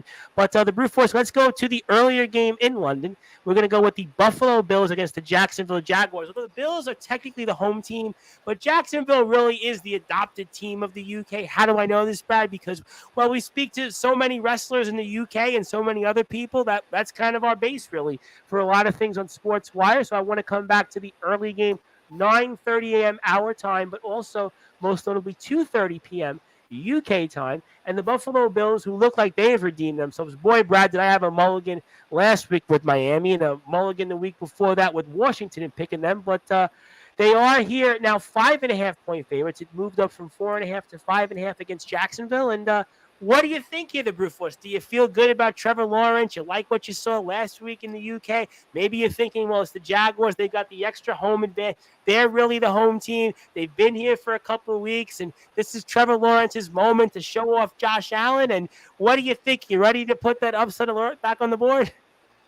Did you see me just take it off, by the way, to make sure that answer according to Regis Feldman, Who Wants to Be a Millionaire? So let me just make this clear. Can somebody tell me who the Jaguars played last week? The Atlanta Falcons. Say it the right way. Say it the right way. The Atlanta Falcons. The dumbest team. All right, that's what they played. All right, say it the right way. Okay, so listen. They played the dumbest team. And I know, Tom, to your point, that they are that team in the UK that basically should be their home stadium at this point. Okay? Pretty much. I know that. But I'm not going to get fooled because just like you, Tom Bryce, I picked the Commanders 2 weeks ago. But speaking of those damn Commanders, keep screwing me over. Okay, I picked the Commanders against the Bills. That was a failure. It was Pastor Ben's birthday, I think, a few days ago too. And it was you know what? I'll send him a gift to something about the Commanders that's not good. So anyway, that'll be it. And then last week I went with Miami, and they burned me again. So I'm not gonna strike out here. I'm gonna hit the single here at least and pick. That's all you did in softball a few years ago was hit singles. I did, but that's okay. Listen, the single gets you on base, Tom Bryce, and I need to get myself. I need to get back on base when it comes to picking Buffalo. I'm picking Buffalo this week. I'm taking them with the spread as well. I know Jacksonville looked better against the dumbest team. Once again, it's the dumbest team, so I'm not going to go into that much. Buffalo's on a totally different level right now. Beating Miami the way they did was very impressive. Considering winning would have been impressive, but the way they won was even more impressive. And I think that's why I have to pick them in this week. I don't care that it's in the UK. They'll get the job done. And Josh Allen right now, if you take away week 1, Tom Bryce, I think he's the MVP of the league right now. That's a very fair point. And the Baltimore kid, I'm going to try to follow up what I said to the Brute Force. And I guess I'll keep it simple. But the Jaguars are technically, in my mind, the home team. Well, the Bills are the home team here. But if you buy into that, okay, fine. But if you don't, the Bills are 5.5-point favorites here. And they are rolling, to say the least. They have certainly got their mojo back. And what's your thoughts here as the Bills are 5.5-point favorites over Jacksonville in London? Yeah, I went against my better judgment last week. And like I said, I said that Miami looked as advertised. They could easily be. We all did, though. We all did last week. Well, I mean, suffice it to say, they could easily be a 4-0 team right now. But you know what? You never, ever count Buffalo out. And you know, they came out swinging against a very good team. Again, I've gone on record to say that Trevor Lawrence is no slouch. Once he starts getting heated up, you know, anything can absolutely happen. But across the pond in the States, wherever they want to be, I don't see Jacksonville being able to cover against Buffalo this time. I really feel like Buffalo is starting to hit their stride now. I won't make the same mistake twice. I'm going with Buffalo. Justin Gianelli, the Buffalo Bills certainly are playing really strong. They look like the team of we've seen the last few years, and Jacksonville is technically the home team for what that's worth. But what do you think here is Buffalo's 5.5-point favorites over Jacksonville in London? You know, I do find it fascinating that I think this might be the first time we're seeing it. A team playing in London in back-to-back weeks. I do find that fascinating from a standpoint of Jacksonville's adjusted to being out there. You know, I mean, they do go out there every year, right? They like you said, they're basically London's adopted team, right? They got the contract where they play one home game every year there. I know this is technically a road game for them, but I do find that a little bit fascinating, and maybe this helps them get off to a fast start in this game while Buffalo kind of lags around in the first half. But ultimately, in the end, Buffalo's just a better football team. And you know what? And I owe Josh Allen an apology. I know I maybe criticized him a little bit after that Jet game where he really struggled, and not just threw 3 interceptions. He threw 3 careless interceptions. Let's call it for what it is. Not every interception is a bad interception, but those were bad interceptions. And the last 3 weeks, he's come out played like the best quarterback in football. I mean, he's really on fire right now. What they did to Miami last week, granted, Miami's got their own issues on defense. As good as their offense is, Miami's got issues on defense, and that reared its ugly head last week. And Josh Allen took advantage of that. And I think they're going to do enough in this game. You know, it might be a 24-17 kind of game. I do, the 5.5 number is a good number for me because all you got to do is get that 6-point lead and you're good to go. So I do like Buffalo, but I am curious, and part of me would not be stunned if Jacksonville pulls off the upset because of the fact that they've been there for 2 weeks. 2 weeks. Yeah, it's crazy. I actually thought about picking Jacksonville this week, but I feel like the last couple of weeks I've been burned against picking Buffalo. I think, Brad, you said the same thing, and I picked Washington, and I picked Miami over Buffalo, and I feel like, well, I've been burned twice by them. I almost have to go obligatorily pick Buffalo. That's really the only reason why. I mean, listen, I know I wasn't here last week, but I did have Miami in that game. I thought Miami was just going to, the way their offense has been humming, I thought they were going to be able to keep that up, and they just they couldn't because their defense got them too far behind. Yeah, no, totally. And Joe Dell wants to hear my story about skinflints. That's not going to happen anytime soon, on the air, maybe even off the air. And he says football season ended after he's a Jets fan with the 4th play of the season, and the Taylor Swift game sealed it. Well, I mean, obviously, I'll get to the Jets later on. We'll definitely talk about them for sure. But I've got the Buffalo Bills, as I just pointed out. And the Brute Force, Brad Weiss. Let's go to a team because we've only got a couple of more 1 o'clock games. I always save the Giants and Jets for last. So I've got one more 1 o'clock game for the hour here on Sportswire. And it's, of course, a matchup between somebody we know and a team that I always talk about, a team I know that you really, really hate here. And obviously, we're talking about the Baltimore Ravens and the Pittsburgh Steelers. And obviously, the Steelers are at home and finally for a change, I guess, to your liking, the Brute Force, we have a home team that's underdogs. And obviously, Baltimore's 3.5-point favorites here at home. Ravens are looking strong. And the Steelers, well, obviously, a lot of fingers are being pointed right now. Obviously, quarterback coach and Mike Tomlin said some things. We see what's happened with Kenny Pickett, and the Steelers had a couple good weeks, and now they're certainly in trouble right now at 2-2. It's a division matchup, though. AFC North, these teams certainly don't like each other, and the Brute Force Bradley Weiss.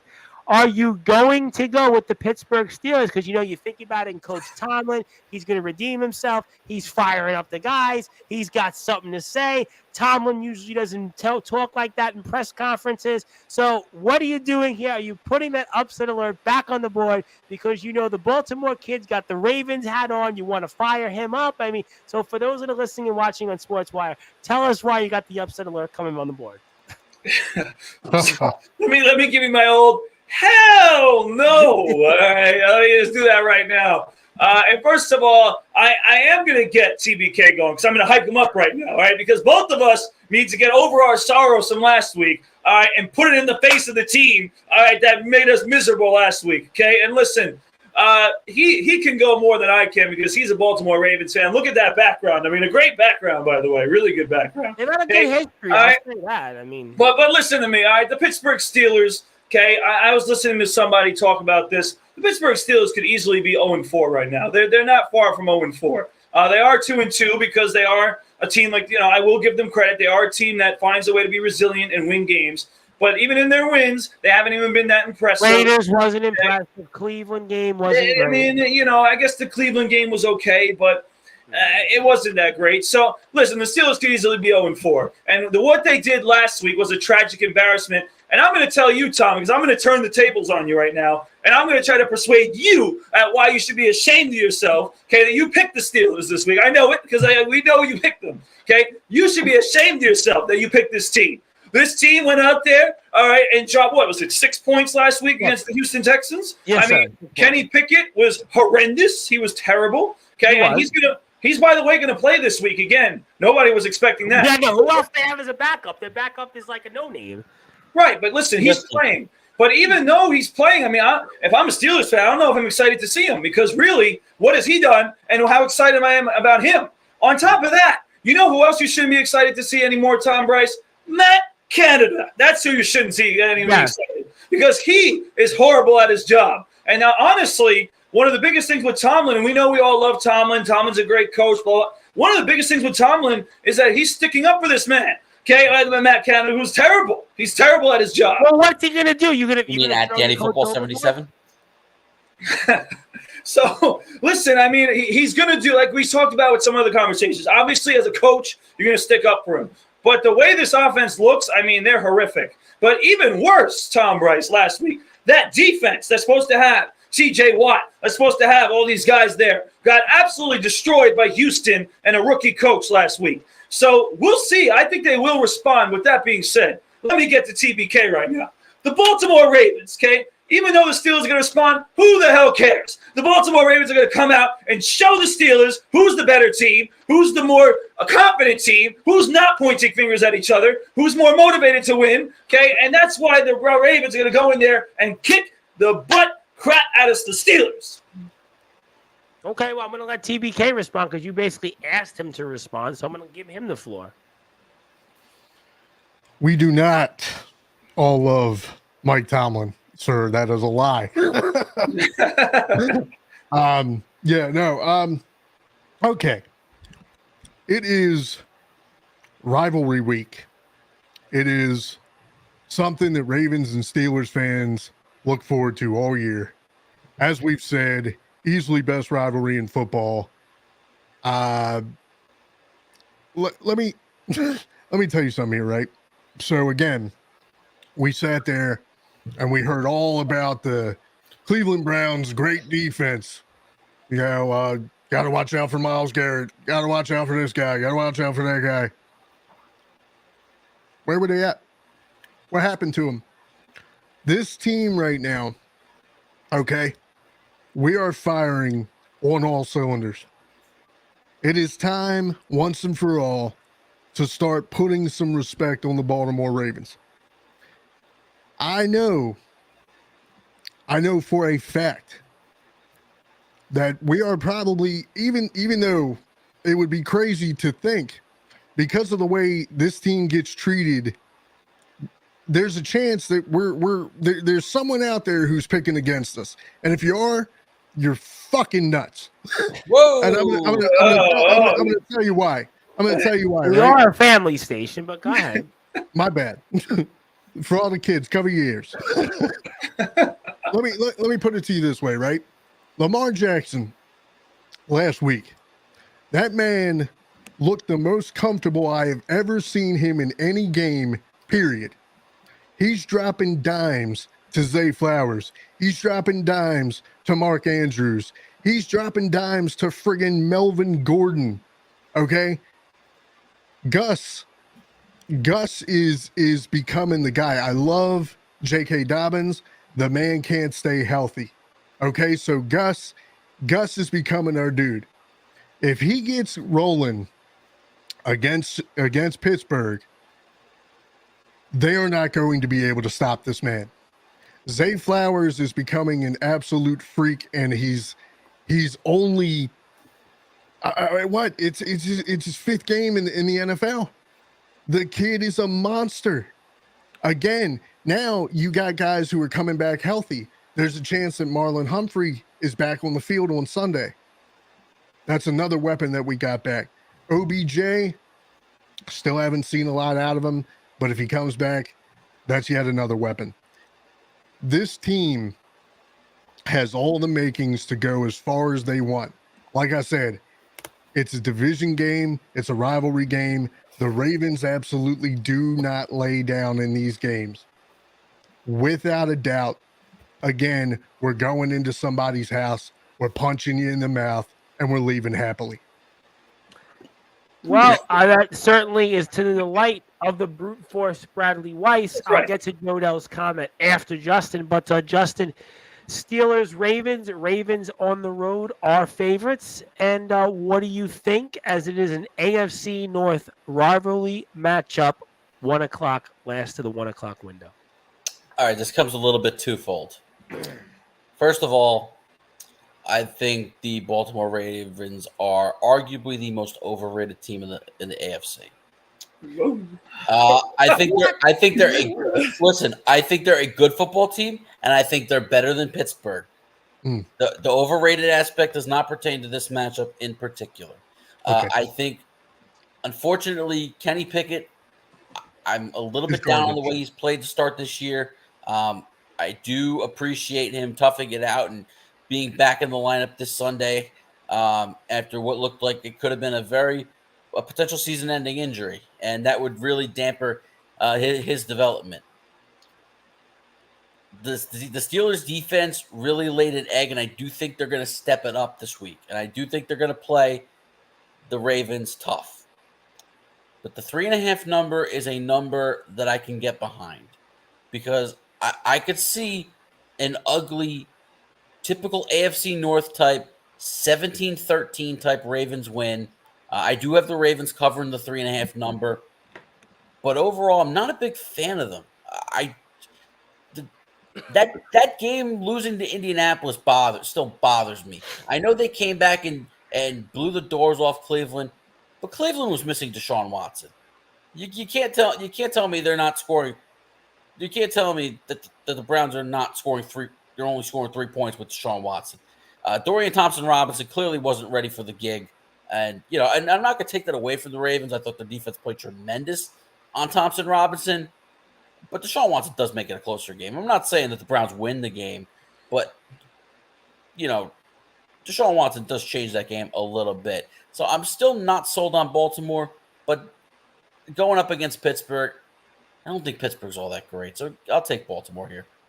And that's why it's a little twofold for me. Well, hold on, Tom. Before you make a pick, I want to give you the speech first, okay? But I want to give you the speech, okay? Tom Bryce, you are 36-28. You are winning the Pick'em pool. You are in the lead, tied with Rob Maraska. Okay? And I'm pretty sure that you would like to keep that lead. Yet, you, Tom Bryce, would like to give away a game to pick your team that you know deep down in your heart is not going to win this game. So I don't know if you want to slightly change your pick. You can change it here. Obviously, you can't change it on the app. But you can change it here and be honest with everyone that the Steelers will definitely not win this game, Tom Brady. Thank you for making my reasons why I picked the Pittsburgh Steelers stronger, because it's a rivalry game. Listen, when the Ravens and Steelers play, it doesn't matter on the records. It doesn't matter. It's in Pittsburgh's building at the half. These teams, listen, the Steelers could have all the problems in the world. The Ravens could have all the problems, all the strengths in the world. This is going to be a dogfight game, and it's in Pittsburgh's building, 1 o'clock, and it's probably going to be, 55 degrees kickoff, because it's going to be a little bit colder. Cooler, because it's going to be cooler out here. Yeah, so it's going to, you're talking probably kickoff. Supposed to get a little bit cooler. Kickoff 1 o'clock. I see what you're doing. You're taking the hook here. Because if it's 17-14, he gets the cover. It's a 1 o'clock game. You'll probably be partly cloudy, like 49 degrees kickoff. That's the kind of game that's going to be decided by a point or two. And that's why I'm going with Pittsburgh. Because you just made my point even further, Brad. This is a rivalry game. It's a rivalry game. Now, to Justin's point, can we be clear, though, that you took Pittsburgh because of the spread? You don't feel that confident they're going to win, but you think that they're going to... I think they could still win the game, absolutely. Listen, it's in their building. Baltimore and Pittsburgh, you throw it out the window. It's like the Yankees and Red Sox. It doesn't matter what their records are. You throw everything out the window. There are certain rivalries in sports, the Canadians and Maple Leafs, the Rangers and Islanders, the Knicks and Bulls. I mean, when they were in their heyday, the Knicks and Heat now a little bit have come back where they have now a rivalry again. It's Knicks and Celtics, certainly, Knicks and Nets. You go up and down the road. Certainly the Nationals and the Mets for obviously the locals here, or the Orioles and the Yankees. So the point is, it's in their building. Yep. And simple as that. And Joe Dell would like to say, which is what I wanted to put up there, the Brute Force to be the next head coach of the New York Jets. Well, the Brute Force, let's see if you could get, let's see you be continuing to do your job at Plainview JFK. Let's see how you do there this season. But I want to run through some games quickly, and I want to go with Cincinnati, Arizona. Like, very quick thought on it, no more than 60 seconds from everybody. Cincinnati on the road is 3-point favorites against Arizona. The Brute Force, tell us why you're going with the Arizona Cardinals. I ain't going with the Arizona Cardinals. Now, to be quite honest with you, Tom, I actually don't feel that confident that when I'm taking the Bengals. Excuse me. I really don't feel that confident. In fact, I did actually have to consider it. Listen, Billy Heenan's Bengals are not playing that well. We obviously talked about their loss to Tennessee last week and only scoring 3 points, as TBK talked about. So I don't feel great about this team. Joe Burrow is clearly not 100% healthy. But if they don't win this game, I mean, it's a must-win game. They have to win this game. They have to. That's really it. That's the reason why I'm taking them. They have to win this game. If they're going to do it, they're going to win by a decent amount. Okay, TBK, obviously Bengals season, I think Brad hit the nail on the head, is on the line. Very quick thought, in Arizona, 3-point favorites. What do you think? Yeah, Joe and the boys need something to make them feel good because they've been awful quiet this year. You said it. He said it. It's a must-win game for Cincy. I had to take them, unfortunately. Justin, very quick thought. Bengals must win in Arizona. Probably season's on the line. 3-point favorites in Tempe. What do you think? Yeah, and as well as Josh Dobbs played, I just don't think Arizona's got enough here. I do think Joe Burrow's going to look a little bit healthier this week. I think last week's game against Tennessee was more of just Burrow just not healthy. He right now can't move in the pocket. I think this week it'll be a little bit better. So I do like the Bengals in this game. And I like the Cincinnati Bengals because I do think that the Bengals season is on the line. I think to go 1-4 into the bye week, I mean, that's really like if they have a bye after this. That'd be rough, yeah. Very rough. I mean, I guess you could theoretically come back, but in that AFC, I think this is tough division though. Yeah, it's as must win as you're going to get, and I think the Bengals find a way. And The Brute Force Bradway is going to go shotgun here for another one, 60 seconds or so thought.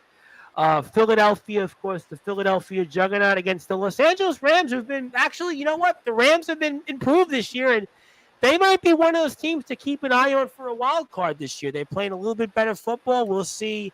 Obviously, Stafford came out of the game, I think, last week, but we'll see about this week. But they are playing better, and the Eagles are on the road here, and they are favorites by 4.5. And the Brute Force Brad Weiss, tell us why you're going with the Los Angeles Rams. Well, once again, I'm not going with the Los Angeles Rams. I'm going with the Eagles. And Tom, you just made my point. Matt Stafford, the last time they played against a decent defensive front, couldn't stay up on his feet. And I don't think he'll be able to stay up on his feet this week yet again. I know Cooper Kupp is back, most likely, and that'll help the Rams. And I do agree with you, Tom. I think the Rams can make the playoffs this year as a wild card. Yeah, but in this game, they're going to be outclassed, and I think it's going to be Philly's defense that sets the tone, gets turnovers, and Matt Stafford will not be able to stay up. That's certainly strong points. TBK, I think Brad's right. Very quick thought on this game. Eagles have a great defense. Rams haven't seen that kind of defense, but they're 2-2 this year. They're playing a little bit better. And what do you think here as the Eagles are 4.5-point favorites on the road, 4:05 game in Los Angeles? Yeah, I mean, I think with the Eagles being one of those teams that's the last of the Mohicans right now with the undefeated record. Yep. They're not looking to give that up against the Rams. I just don't see it happening. That team is just too good. That defense is just too good. I think it's going to be a real test for Stafford. I mean, it's always a good day when you get Cooper Kupp back on the field, but I got to take Philly's defense in this one. I'm taking Philly. Justin, very quickly here, Eagles 4.5-point favorites on the road, and the Rams have been a little bit better this year, and Eagles are undefeated as to TBK's point, and stemming the 49ers. And what do you think here in this matchup?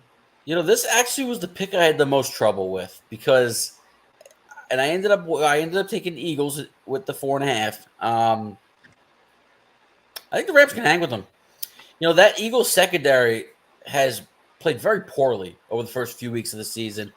Sixth most passing yards allowed through the first 4 weeks of the season. They've allowed 9 touchdown passes. I think Stafford's going to be able to put up numbers in this game. I really do, especially with the return of Cooper Kupp, the continued evolution of Puka Nacua. They still got Tutu Atwell. Kyron Williams has run the ball very well. I think the Rams are going to be able to put up points, but I could see like a 27-20 kind of deal. Eagles end up pulling it out in the end. Yeah, I feel like a couple of times this year I went against the Eagles and they burned me, especially the Tampa game Monday night. And after picking Washington last week, I feel like this week I almost have to pick Philadelphia, although I kind of think that the Rams could be competitive here. I don't think they'd win the game, but I kind of feel like this would be. I think they're a good football team, but I really it's think going to be tough against this Philly. year. If you look at the NFC right now, right, Minnesota, we'll get to them. All right, they're 2-2, but they'll probably be in the mix. Okay, Seattle, we established as a good football team. Detroit, we spoke about. But LA beat the daylights out of Seattle. Right. Don't know what to make of Green Bay right now. You've got somebody in the South, Tampa Bay. We spoke about their defense, and are they for real? New Orleans has come back to earth. You got Dallas and Philadelphia, and let's not even get started on the Giants. But let's go, because I actually want to save Taylor Swift's game last because of the funny Taylor Swift stuff. But I do want to then go to Green Bay and Las Vegas for you, the Brute Force. What's another team that you love picking, the Las Vegas Raiders for the Monday night game? Kind of one of the could be a dud of a Monday night game on Columbus Day or Indigenous People Day, depending on where you fall these days on things. But that was a funny joke I was trying. 8:15 p.m. game though. Packers are 2.5-point favorites on the road, and the Brute Force Brad Weiss. Is this the week that you believe in Josh McDaniels and the Raiders? Hell no. I don't believe in the Raiders at all. I am a little disappointed, though, because I see that everybody took the Packers. And, this could have been a nice game to maybe get the spread here. But with that being said, I don't really think so. I think that the Packers are going to win this game. I know that Jimmy G's coming back this week. I know, that the Packers aren't that great team, but they're good enough to beat the Raiders, who are not a good team. So I'm going to take the Packers. I think they've been competitive. They've been good enough, and I'm going to take them against a really Raiders. I'm sure that was most people's logic here, with the exception of Anthony Finkel, who probably, again, went on his napkin and said, yeah, I'm picking the Packers, probably. But, the Baltimore kid, I guess the Raiders really, after the win in Denver, have really been lethargic. And Green Bay, after what we saw with them on Thursday night, they look lethargic. But obviously somebody has to win. And the Packers are less than a field goal favorites Monday night. Are you ready? What do you think? This was actually my pick'em game. I flipped the coin on this one, landed on the Packers. Yep. That's about it. Fair enough. You know what? And that's what I kind of wanted. Short, sweet, to the point.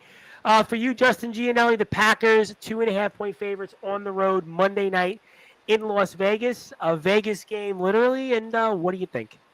I think Jordan Love's going to bounce back against this Vegas defense. I know Garoppolo's coming back, and it looks like he's cleared to play on on Monday night. But you know what? Josh McDaniels is a bad coach. Garoppolo's okay, but their defense stinks. I think that's what it really comes down to. I just don't think that they're going to have any answer, and I think Jordan Love's going to actually be able to comfortably move the ball up and down the field. I don't think either of these teams are great, but something tells me, with all the whispers you hear about McDaniels and obviously some of the decisions made there, especially this past year and change, I just feel like the wheels could be coming off there in Las Vegas, and I kind of think Green Bay redeems themselves here and they find a way to win comfortably. That's kind of my thinking here. So that's just where I go with that. So let's go to the Sunday night game, because I want to save, obviously, Jets and Giants next, and I think I want to go with Taylor Swift last to kind of basically see where the brute force goes. But obviously, this might be maybe the best Sunday night game of the season. It's certainly going to be one of the premier matchups. It's a rematch from last year's NFC divisional round in San Francisco, the brute force Bradley Weiss. It's those undefeated San Francisco 49ers. Most people's pick maybe to win the Super Bowl this year against the Dallas Cowboys, who are now going into the month of October. They're obviously the darlings of the league in September, but we're going into October now, and it's 4-0 versus 3-1. And I know this is where you go with the upset alert, because you're looking at the standings, you believe it in Dallas, you like what you saw from Dak, you like what you see from McCarthy. Maybe you feel like this is prime time. Dallas shows that they want to redeem themselves for losing in the postseason the last 2 years against San Francisco. So tell us why. How about them Cowboys? How about not them Cowboys? All right, because you're making my point, Tom Rice. All right, this is prime time, and this is when the Cowboys collapse. Okay, this is when they do what they do, which is what I call an accident waiting to happen with the Cowboys. Okay, and by the way, if there's any team that should take ownership of the Dallas Cowboys, it should be the San Francisco 49ers, because they own the Cowboys. They literally own them. They beat them the last 2 years in the playoffs. Okay, and they're a team that the Cowboys don't have an answer for, and they're simply not better than. And by the way, I said earlier in the show that Josh Allen is the MVP right now without that week one. I think Christian McCaffrey should be there too. I know it's the typical quarterback award that everybody talks about, but if you really want to talk about a valuable player, he has changed that offense. Oh my God! They were already really good, but he's just such a difference maker. He's such an incredible player, by the way. I really have a lot of respect for how he plays. And he's going to be the difference in this game, is that they're not going to be able to stop him. If they can't stop him, it's going to, again, make it easier for Brock Purdy, who's playing good football as well, to hit his guys. And then the Cowboys, we know the Cowboys. I mean, you want to be excited about them, put your pom-poms up for the Cowboys and look at their cheerleaders while they're beating the Patriots 38-3 or whatever the hell it was. Okay, the Patriots suck, okay? So they did their job against the crap team, but again, now they go against the better team, the class of the NFC, and the Cowboys are. They're classless when it comes to beating the top teams, and they're not going to do it again. The 49ers are going to win. All right, now I'll get to Ron before I get to the TBK and Justin's thoughts. He's back.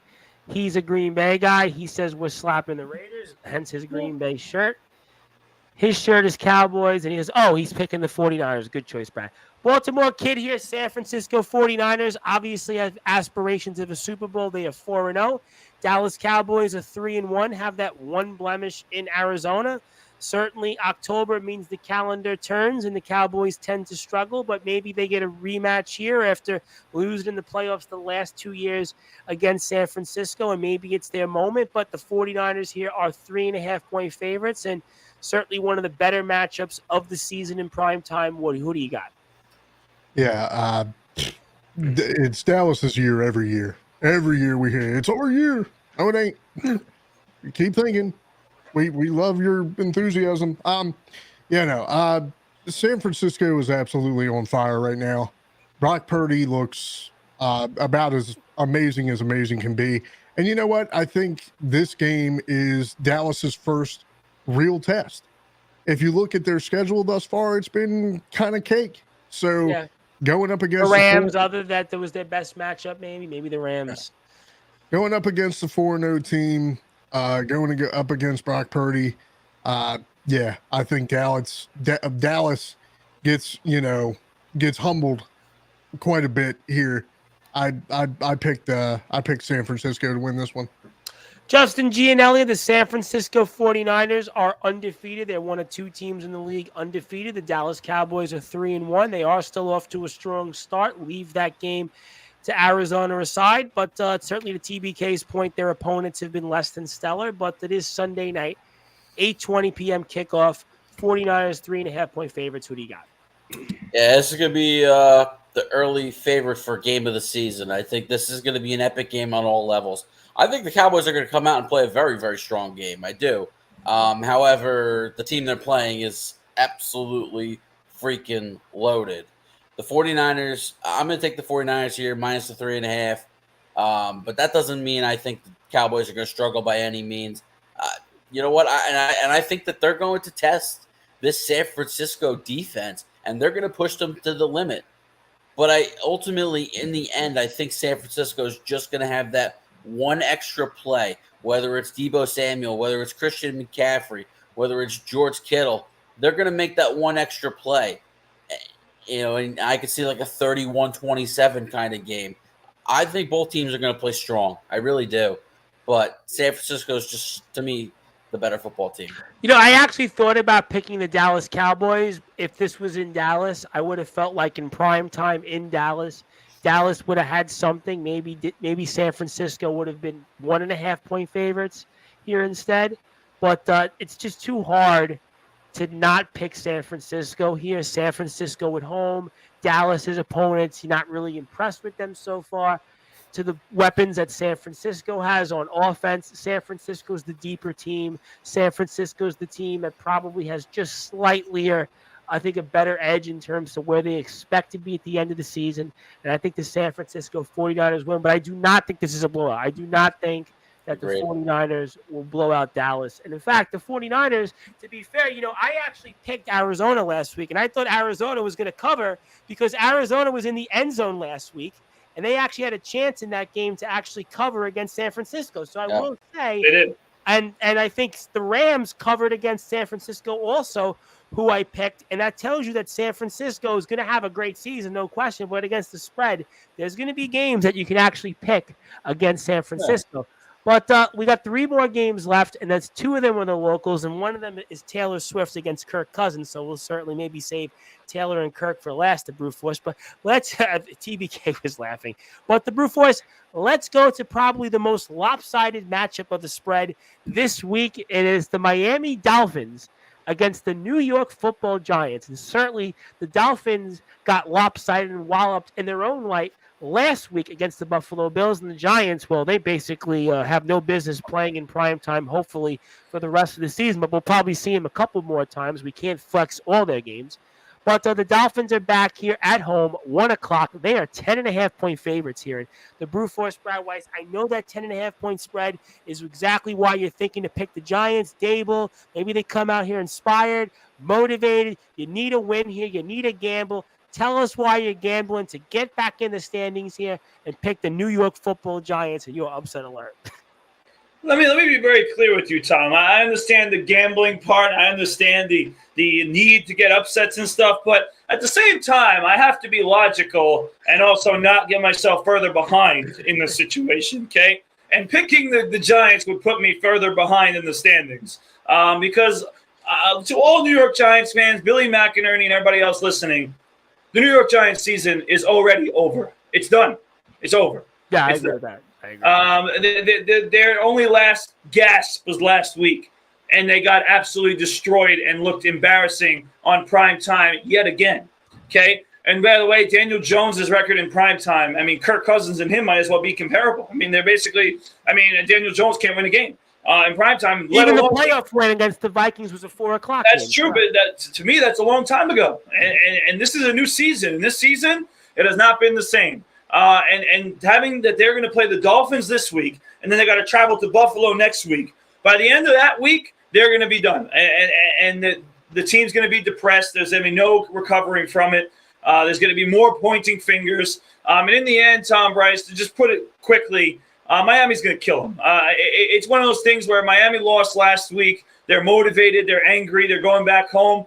To me, Tom, the bigger story is, can Miami get back to 70 points again? Because I think it will be. I think they could probably compete for 50 again against the Giants defense, and especially with their offense. I mean, they're just going to keep handing Miami the ball over and over again. Okay, so in the end, this is going to be a really ugly game for the Giants. It's going to be really bad, but for Miami, it's going to be another party in South Beach. Well, we'll certainly see, and I got a couple of comments. I'll read those off at the end because Joe, Dell, and Ron have stayed with us. And for you, TBK, certainly the Miami Dolphins look to get back on track here. They are huge favorites, 10.5 against the New York Giants. And do the Giants maybe find a way to at least cover, or do the Dolphins in South Beach blow them out of the building? The only thing the Giants find a way to do is show up. They're going to find a way to get on the field, and that's about it. This is absolutely come on, man. To say that this was the easiest pick of the week is criminal. This is Miami's tune-up game for their loss last week. Period.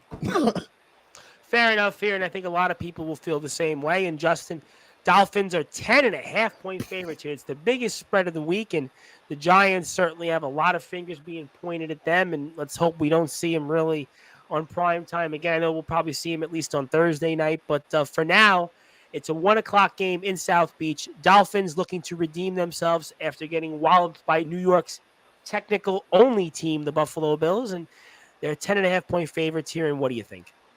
May I depress you guys and let you know that the Giants-Bills game is Sunday Night Football next week. Oh, wow. Well, then that's... Oh, yeah. Oh gosh. So, yeah, if I had a bulldozer, that'd be tremendous. All right, I want you guys to tell me something. Name one thing the Giants do well. Put their uniforms on. Punting. Exactly. They walk in the stadium, like TBK said. They walk in. No, they're good at punting. The Giants have a good punter. Exactly. They got a hell of a bus driver. Guy gets them there every time. well, that bus driver's gonna have to warm that bus up early because this might be the ugliest game. This might be ugly. This might be uglier than that Denver game 2 weeks ago that the Dolphins had. This is bad because you know what? At least Russell Wilson's playing reasonably well, and they were able to somewhat put up some points. Yeah, albeit some of it being garbage time. Where the Giants scored? I mean, yeah, there's a potential for Saquon Barkley to return on Sunday, but no Andrew Thomas, no John Michael Schmitz. They're missing 3/5 of their offensive line. Their defense is horrible. They don't tackle. They don't cover. I mean, I don't know how you're stopping Tyreek Hill and Jalen Waddle. And guess what? Oh, by the way, their run defense ain't good either. And guess what? Devon Achane and Raheem Mostert. Yikes! I mean, this reeks of 52-7. It really does. I hate to be that bearer of bad news, but tell me where the Giants are competing in this game. They are outmatched on every level, and guess what? I'll take Mike McDaniel over Brian Daboll. Case closed. Give me Dolphins. Well, you know what? I'll say this: Tua's 24-14 when he starts, so that tells you Miami they win when he's in there. So if he's the quarterback, if you want to shine a ray of hope for the Giants, Teron Armstead just went on IR, and that's a big blow at left tackle for the Dolphins. But I still think Tua is going to be fine. All right, let me get to a few comments here before we go to the last two games of the night.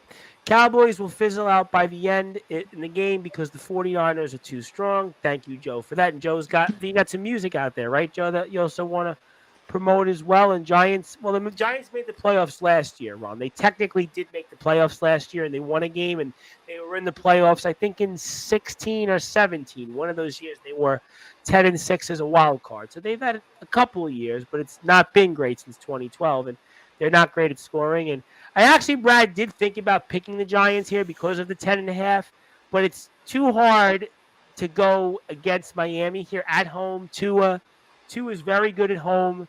I think that team, that offense, I think they'll wind up scoring enough points, and they will win by 2 touchdowns. But I don't think it's going to be 52-7. I kind of see it like 30-14. Tom, the fact that you just said that you struggled with this, I mean, I would have taken Miami minus 20.5. No, you wouldn't have. It was 20.5. No, you're lying to your audience, especially on Instagram. I'm telling the truth. I would have. No, listen, not 20.5. Listen, you're Mr. Brad Weiss. You got to gamble.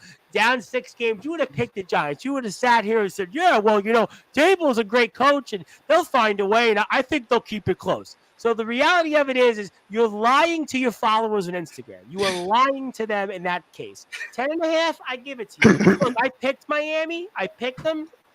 But I'm not saying it's going to be 52-7 Miami. I think it'll be like 31-14. But it doesn't matter. I picked Miami. So at the end of the day, it doesn't matter how I feel. I picked them. So, but the Brute Force Bradley Weiss, I am coming to you because this is the game that I am so extremely curious here that you're going to pick here. That is the Denver Broncos against the New York Jets. The suddenly red-hot Denver Broncos coming in here back at home. Russell Wilson looking good. And then your beloved New York Jets with Zach Wilson maybe having his best game as a pro yet. You're thinking about it here, and you got this matchup, and it's a really tough one to pick, I know, because Denver is very, very small favorites here, 1.5-point favorites. And you're thinking about it here. This is the season for both teams. I mean, Chris Pizzay, I think, is going to be down there in Denver. He's going to have a front row seat. And you're thinking about it here, and it's almost like Anthony Finkel time. Take that napkin, get it out, get the marker with the Sharpie, almost figure out who you should pick. And maybe you do here go with the upset special because you like what you saw with Zach. You believe in him now. You believe in Saleh and the motivation. And you're going here with the New York Jets on the road. Tell us, for those that are listening and watching on Sportswire Radio, why you put your fandom on here, putting on your Jet pom-poms, and pick the New York Jets in an upset alert over the Denver Broncos. So hold on. I want you to pump the brakes a little bit, though, Tom Rice. You're talking about pom-poms, and you meant you dared to say the red-hot Broncos. What the hell have they done? I mean, red hot.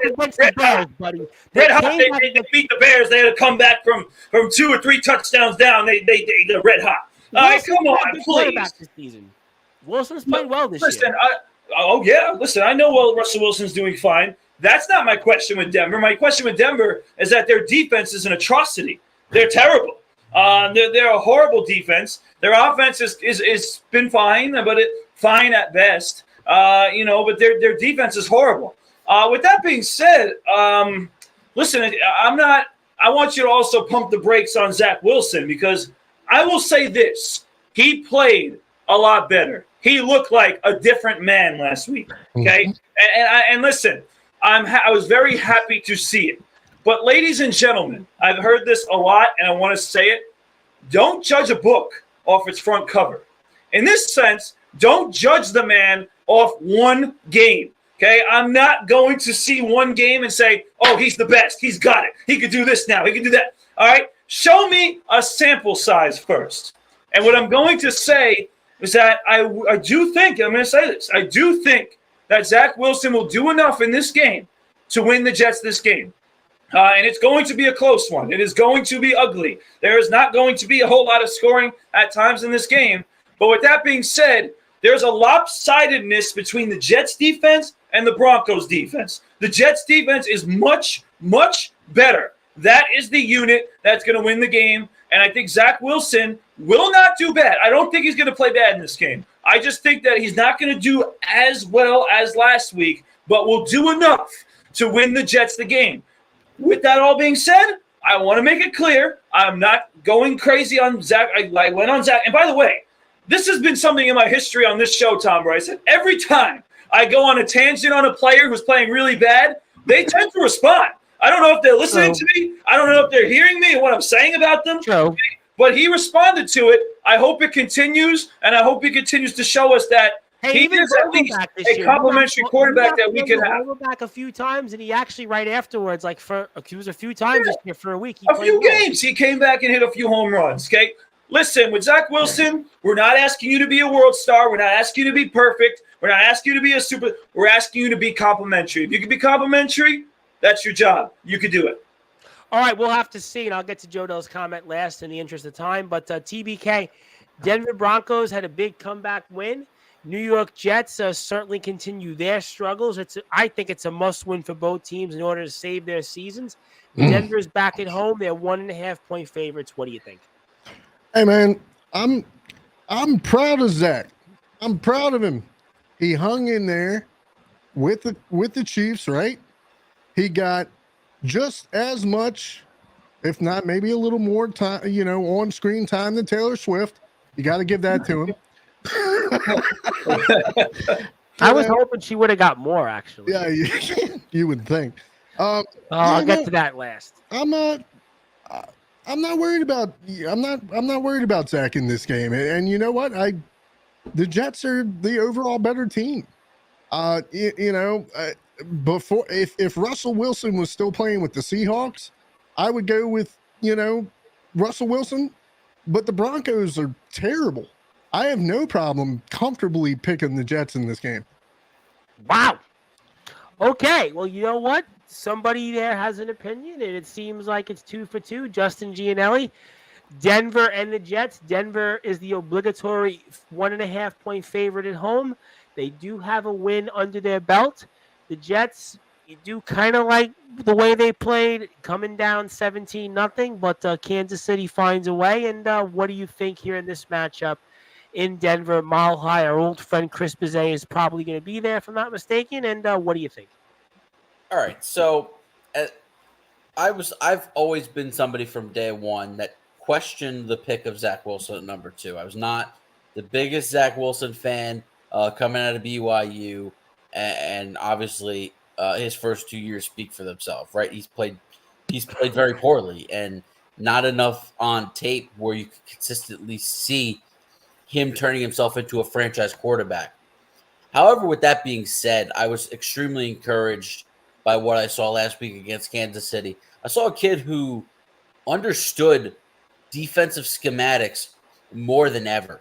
And I think that's big because it allowed him to make those on-time throws, step up in the pocket, and deliver with accuracy. And while it didn't lead to a win, he did have that costly fumble by taking his eye off the snap and Kansas City recovering it.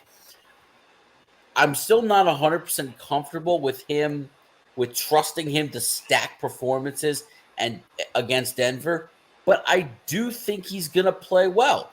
Now, if he plays well against Denver, plays well against Philly, we can have a conversation about being more confident in Zach Wilson. But going into this game against a Denver defense that is just absolutely horrendous, I think this is the Breece Hall show. Just because their run defense is atrocious. And, with Robert Saleh saying that Breece Hall's off the pitch count, I don't want to see Dalvin Cook anywhere near that field. I'd rather you just go to Michael Carter as RB2. And to be quite honest, I'd love to see the debut of Izzy Abanikanda, the rookie out of Pitt. But with that being said, I think Wilson will make some plays in this game. But ultimately, I think it's going to be the run game of the defense against this atrocious Denver defense. And I think they'll force Russell Wilson into a mistake, maybe 2. I do like the Jets in this game. All right, here, before I get to my thought, he says, yes, he's on a track with ex-Judas Priest singer Tim Ripper Owens. Joe, DM me about that, and maybe we can have a conversation off the air maybe tomorrow for sure, because I actually have an opinion on that, and I might actually be able to help you out on something there. So I'll move away from that. But I'm going with, after everybody going with the Jets, I'm going with the Denver Broncos, because I think Russell Wilson right now is playing very well. And I think that the Denver Broncos have a little bit of momentum right now. They get a monkey off their back. Sean Payton gets his first win there. They're coming back at home, and they got to be away from there after a couple games on the road. And I kind of think there's an opening there with Denver. Russell Wilson's actually played pretty good this year, and I don't think that the Jets defense is certainly a good defense. I think they can certainly play well. They'll hang in, but I think Denver does just enough here, because I don't trust Zach Wilson. I know Breece Hall's coming back. I know you're getting weapons, but I don't trust Zach Wilson, and I think that he'll screw up. There'll be something that'll happen, and you look at even last week with the fumble. I mean, the Jets never got the ball back. I mean, to me, I think Denver finds a way. I don't think Denver is a playoff team either, but I think that Denver does enough here and finds a way to win. Although knowing Denver, they lose a lot of close games. They're the kings of losing close games. Watch me be damned, but I am going with the Denver Broncos here. That's my opinion, and I think that Russell Wilson plays well enough. I kind of think they're in that environment, and then we'll certainly see. You know what's a big deal that nobody's really talking about? The whole switch to left tackle for Mekhi Becton has really changed the entire expectation of his offensive line. I mean, to me, the last 2 weeks, the offensive line has played much better. And Joe Tippmann, a center in college, has seamlessly slid over to guard and played a tremendous right guard. And Elijah Vera Tucker, I mean, what an athlete this guy is, right? A guard in college at USC has now slid over to right tackle to the point where they're talking about making him the permanent right tackle. And to me, you play the best five on the offensive line, and this five right now, we could complain about how poorly Laken Tomlinson has played, but being sandwiched between McGovern and Becton has woken Tomlinson up, and this offensive line is finally in good shape. Yeah, no, I think that's a fair point. We'll certainly see. But in the interest of time, we have one more game, which I saved for fun here. In the Brute Force, Brad Weiss, I'm going to you. But give me a brief but rather strong thought on Taylor Swift against Kirk Cousins. Obviously, Taylor and company and all the Swifties, and they have certainly taken over the NFL. And it's Taylor mania, and you hear now that certain networks are running free Taylor ads all over the place. And obviously, the Chiefs have become a national juggernaut, and obviously, it's Taylor this, Taylor that. What does Taylor think about the NFL, and what does she think about everything else that's going on out there in the world? So, the Brute Force, I know you are definitely a huge Taylor Swift fan here, and that is why you were picking Taylor and company. The Swifties are 5.5-point favorites here against those Minnesota Vikings. On what your thoughts here is Taylor and her tour now come over this time to Minnesota. So tell us why you got the Swifties over the Vikings in Minnesota, 4:25 p.m. Well, you're on the ball for this one, Tom, because you're right. I am picking Taylor Swift in this game. And listen, when it comes to her, by the way, her quote-unquote, which is interesting, quote-unquote partner, okay? Ladies and gentlemen, what commercial does he not on right now? I mean, he's on every damn commercial I watch. Did I check Instagram, and for whatever reason, he's popped up on my Instagram timeline. I'm like, how is this guy popped on my Instagram timeline? Yeah, I mean, he's all over the place between, the soup commercial, the Pfizer commercial. He's now Mr. Pfizer, according to Aaron Rodgers, which is pretty funny. All right. But listen, he's everywhere. And listen, like you said. His jersey sales went up, 1,200, 60%? Oh, my God, it's something insane. So, listen, the impact is obviously from Taylor Swift, who's the true superstar on this team. And with Taylor Swift being the superstar, that wreaks pressure. And you know what happens when Kirk Cousins is under pressure? He folds, okay? And right now, I think that's what's going to happen. He's going to feel the pressure of Taylor Swift potentially being in the building. He's going to feel the pressure of the Chiefs coming in. All right, and I think ultimately that will rattle the Minnesota Vikings enough to the point where they're going to lose this game. And Kansas City is going to take care of business. one team that I really don't trust with most spreads is Minnesota. We spoke about it last year. They were horrible against the spread. They almost never cover the spread, so Yeah. it's hard for me to pick them here, especially with the way that Kansas City, is playing. Even though they didn't play great, Mahomes didn't play well against the Jets. No, he had a couple turnovers. No, not at all. Which to me even more exemplifies my point, because I think he's going to come back this week and play a lot better, while Kirk Cousins will feel the pressure of the Swifties in the stadium. And Joe Dell says, I really shouldn't say this comment, but I'm going to wish him well. He says, speaking of Taylor, I know what I'm having for breakfast. Well, you have a great night, Joe. I'm sure we can talk certainly off the air. But obviously, the Baltimore kid, I know that you're obviously certainly going to have an opinion when it comes to the Swifties, as Taylor and company have taken over the National Football League. They used to say the NFL was the no fun league, but obviously Taylor has taken over. It is Taylor this, Taylor that. They're even talking about making a Taylor TV show, and I wonder how the Chiefs will play in that. Certainly Hard Knocks should have been the Chiefs this year rather than the Jets. I mean, but that's certainly for a different conversation, different time. Maybe they'll make a Hard Knocks too, because that'll certainly be a real interesting. If they do a Hard Knocks in mid-season, that would certainly, I'm sure, really boost the ratings of the NFL. But for you, the Baltimore kid, the Swifties are in action. This time they're coming into Minnesota, and they're 5.5-point favorites on the road. What do you think? Yeah, it's sad, but it's we're gonna see Kirk Cousins become Eminem. As soon as he finds out that Taylor Swift is in the building, his knees are gonna be weak, his palms are gonna be sweaty. Stuff. He's gonna fumble the ball already. But look, man,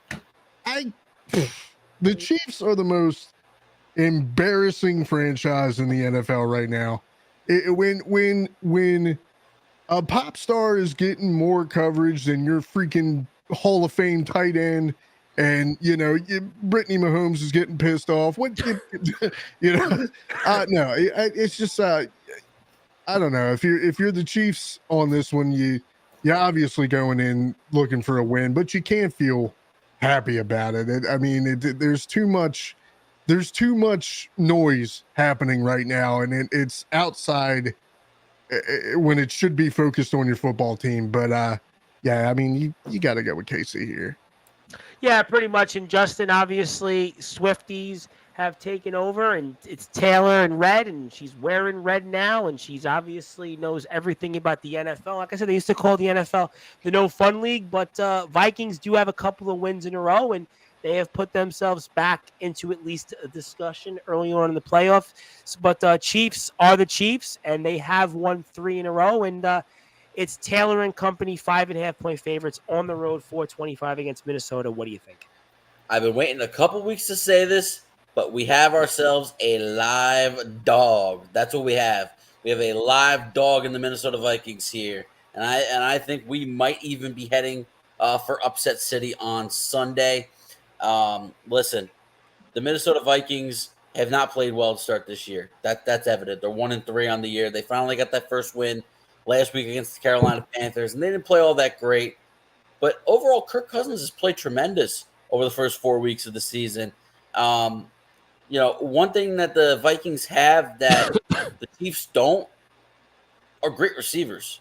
And I think this matchup is as close to neutralizing as it gets in terms of the tight end advantage. With TJ Hockenson, the Chiefs aren't going to have much of an answer to cover TJ Hockenson in this game. And that also opens up space for Justin Jefferson, for Jordan Addison, for KJ Osborne. And I think we're going to see more run out of Cam Akers this week. Alexander Madison as an RB1 has not been all that great, but Cam Akers, I think, is rejuvenized. He's finally out of LA, a situation he wanted out of. And I think the Vikings are just lying in the weeds here. And I think the Chiefs are going to be a little bit distracted on the road this week. They didn't play a good football game last week. They were lucky to get away with the victory because the Jets made a mistake at the end of the game. And their defense couldn't get off the field, whether you want to say it's controversial penalties or not, or letting Mahomes scramble for 20-plus yards on 3rd and 23. But I feel like the Chiefs were a little lucky to get out of there. And the Chiefs are just Chiefs are normally just trash against the spread. So yeah, we spoke about that in prior years. Kansas City's so not great against I'm the at the spread. very least taking the Vikings on the plus 5.5. But you know what? I'm going to go all the way here. I say the Vikings win on Sunday. I could see that point, but then you look at it and say both It's also these an teams. improved defense out of Brian Flores too. The new defensive coordinator, some new players on defense. Yeah, I could see that. And the Vikings, really, they've played. Their games have been. It could easily be 3-1. So Of course, they're always. They could easily be 3-1. So I could certainly see why people pick Minnesota at least to cover, because Kansas City, like you said, really wasn't impressive last week, and Minnesota's hung in there. But if it was 7 or 8, I would have said I'm with you, and I would have picked Minnesota. But I feel 5.5 gives me enough cushion, enough leg room, and it's hard for me still to bet against Kansas City and Taylor. So don't leave aside Taylor for a second, but I think Kansas City does enough. And I know Minnesota's defense is improved, but I think Kansas City wins probably, 30-20, 31-24, something like that. I think that's why I feel just comfortable enough to pick Kansas City. And certainly the Taylor tour will continue. And obviously she's going to have next week, and she's going to have her movie tour come to the big screen. So I'm sure maybe that week we won't see her on TV, because we'll see her on prime time next weekend. So we'll have to see. But obviously Taylor has taken over, and that also brings some of the friends like Blake Lively, the Brute Force Spread Voice, who I think might have just a little bit of a notch ahead of actually Taylor. But that's for a different topic, different discussion. But we have certainly ran the gauntlet here. They've even got TBK's picks in week 5. He put up a nice little screen. The Brute Force Brad Weiss has got his on his computer stuff here with John Gonzalez, the Sports Authority. Follow us here on Sportzwire Radio and tell us what you think here and more on our social medias, and we'll reconvene next week with some of the guys, and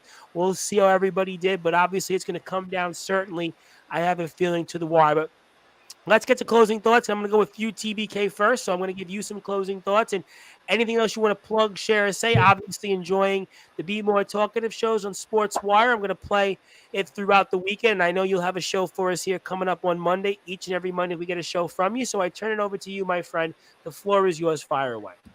Appreciate you, Tom. As always, great show, guys. Thanks for having me back. Sorry for cussing. It won't happen again. Just got a little fired up there. As I've said, and as I will continue to say, it is a great time to be a Baltimore fan. Big weekend coming up, with the Orioles' first game of the ALDS against the Rangers, and then of course, as I said, it is rivalry week. You got the Ravens and Steelers on Sunday. Definitely looking forward to both games. You guys can follow me on Instagram at xxt.b.k, xx92. As Tom said, the show's the Be More Talkative podcast. You can catch it on Sportnarium. You can catch it on Spotify and Apple Podcasts. And yeah, thanks for having me, guys. And before I get to Justin, it just popped up on my timeline on Facebook. It was 2 days ago, 22 years ago, that Tim Raines Jr. and Tim Raines Sr. actually started in the outfield together for a game for the Baltimore Orioles, meaning it was the only second father-son duo to have played in the same Major League Baseball game to, I think, start. And that's kind of a really fascinating stat there. Tim Raines Jr. and I forgot Tim Raines Jr. played for the Orioles, and Tim Raines Sr. just kept playing, and that kind of does make sense. It was 22 years ago, which I think was also Cal Ripken's last season. So there you go. That was the second father-son duo to play in the same Major League Baseball game. So good stuff there for Baltimore. Justin Gianelli, I know you'll give us our 3 locks of the week. I look forward to hearing the baseball banter. We'll put that in the rotation on sportnarium.com/players. And I'm now on the air tomorrow, and want to give you the floor. And before I do that, I want to wish TBK happy birthday for the next day. So happy birthday to you, sir. Hope you have a great day. And Justin, I turn it over to you, my friend. The floor is yours. All right. Yes, it's great to be back here. I know on some unfortunate circumstances last week with the storm, wasn't able to get back to my house until later on, but everything all good over here. Just a quick recap since I wasn't on for week 4. My 3 locks of the week went 2-1 in week 3. It was the under 36.5 points on Jets Patriots. Kenneth Walker went over 67.5 rushing yards. And we had the Jake Ferguson anytime touchdown. That one didn't hit. And for those listening, it was posted in the Sportswire group chat. But since I wasn't on, these were the 3 locks that I had last week. I had Ezekiel Elliott over 38.5 rushing yards. I thought against Dallas that would have been a lock. Didn't happen. Justin Herbert over 281 passing yards. That didn't hit either. But we did have Christian McCaffrey over 27.5 receiving yards. So 1 and 2 last week. We got 5 and 7 so far. So we're looking to pick it up a little bit. But after an 0-3 start, things are starting to turn around a little bit. This week, we're going right to Houston. We're going C.J. Stroud over 247.5 passing yards. I think he's in for a good day against a very mediocre Atlanta secondary. Big week for returns, right? Cooper Kupp. I have over 64.5 receiving yards in this game. And get that number now because going forward, he's going to be one of those rare receivers like a Justin Jefferson where his over-under is going to be set at like 95 to 100 every single week. And it's going to be a tough number to bet on. So go Cooper Kupp over 64.5 receiving yards. And I hammered it home. We talked Jets Broncos. Give me Breece Hall over 60.5 rushing yards. I think this is going to be a monster game for Breece. Pitch count off and all of that. Tom, like you mentioned, the Baseball Banter is back. You'll get the show I recorded earlier in the week. There'll be another one this weekend. Looking at the division series and all that stuff. Unfortunately, some of my predictions are already shot to hell. Like I said, I had the Brewers in the World Series. That's not quite happening. The only wild card round team I got right was the Phillies. I was wrong. I think everybody had the Phillies. I was wrong on the Blue Jays. I did think they could sneak past Minnesota. I didn't trust Minnesota in the postseason. Nobody does. That wasn't a bad one. And I was wrong with Tampa. I didn't think Texas would have enough pitching, but hey, credit to Jordan Montgomery, who pitched a really, really strong game. How about Nathan Eovaldi? He pitched great too. Yeah, I mean, those guys have really stepped it up. Nate Eovaldi was one of the big free agent acquisitions in the offseason from Boston. Obviously, we know they got DeGrom as well, but DeGrom's been hurt after 6 starts. Obviously, we know the injury situation with Max Scherzer. So it's going to be, again, about relying on Montgomery and Eovaldi yet again. I think we're heading for a Houston-Baltimore ALCS. Houston, obviously, until further notice, is the team to beat in the American League, but Baltimore is coming on very strong, and that, to me, would be an entertaining and exciting ALCS if we can get Houston versus Baltimore. And with Baltimore winning the number 1 seed in the American League, you got Game 1 and Game 7, possibly Game 7 at Camden Yards, and I think that atmosphere, I can't wait for 1 o'clock tomorrow. 1 o'clock Eastern time. That atmosphere at Camden Yards is going to be absolutely electric. I can't wait to watch it. Oh, absolutely. Over in the National League, you know what? With the Arizona winning, I love the Dodgers in this situation. Even though I'm worried about their pitching. Clayton Kershaw gets the Game 1 start, but you're really relying on a lot of young guys in this situation. Obviously, we know about the off the field issues with Julio Urias. The injury, you still haven't got Walker Buehler back yet. They're not going to this year. Tony Gonsolin down to Tommy John surgery as well. They're really stripped down in the rotation. So you're relying on youngsters like Michael Grove, Ryan Pepio, Emmett Sheehan, Bobby Miller. It'll be really interesting to see how Dave Roberts pieces things together in the rotation. But their bullpen is great with Shelby Miller, Brusdar Graterol, Evan Phillips. I mean, you get to the Dodger bullpen. Actually, you don't want to get to the Dodger bullpen if you're an opponent because I think that's where they could really shut a game down. As for the other series, well, the F cares. I mean, I wish both teams could lose between the Braves and the Phillies. I guess if I had to pick one, I guess if I had to root for somebody, I think I got to root for Philly. Just get the Braves out of the way. Just end the Braves. Like I have more confidence in the Dodgers beating the Phillies than I do the Dodgers beating the Braves. I do not want to see the Braves in the World Series again. That would just eat at my soul. So. Well, great stuff there. We'll definitely see what you have to offer in the baseball banter. We'll play it on sportnarium.com/player, and we'll reconvene next week. And while we didn't certainly save the best for last, we saved the biggest for last. And the Brute Force, Brad Weiss, your closing thoughts. I turn it over to you at this point. You know the drill. Fire away. Yeah, thank you, Tom, for another great week of the show. Thank you, TBK, Justin. Of course, Randy Dillon, who starts it off for us every week. So thank you for another great week of the show.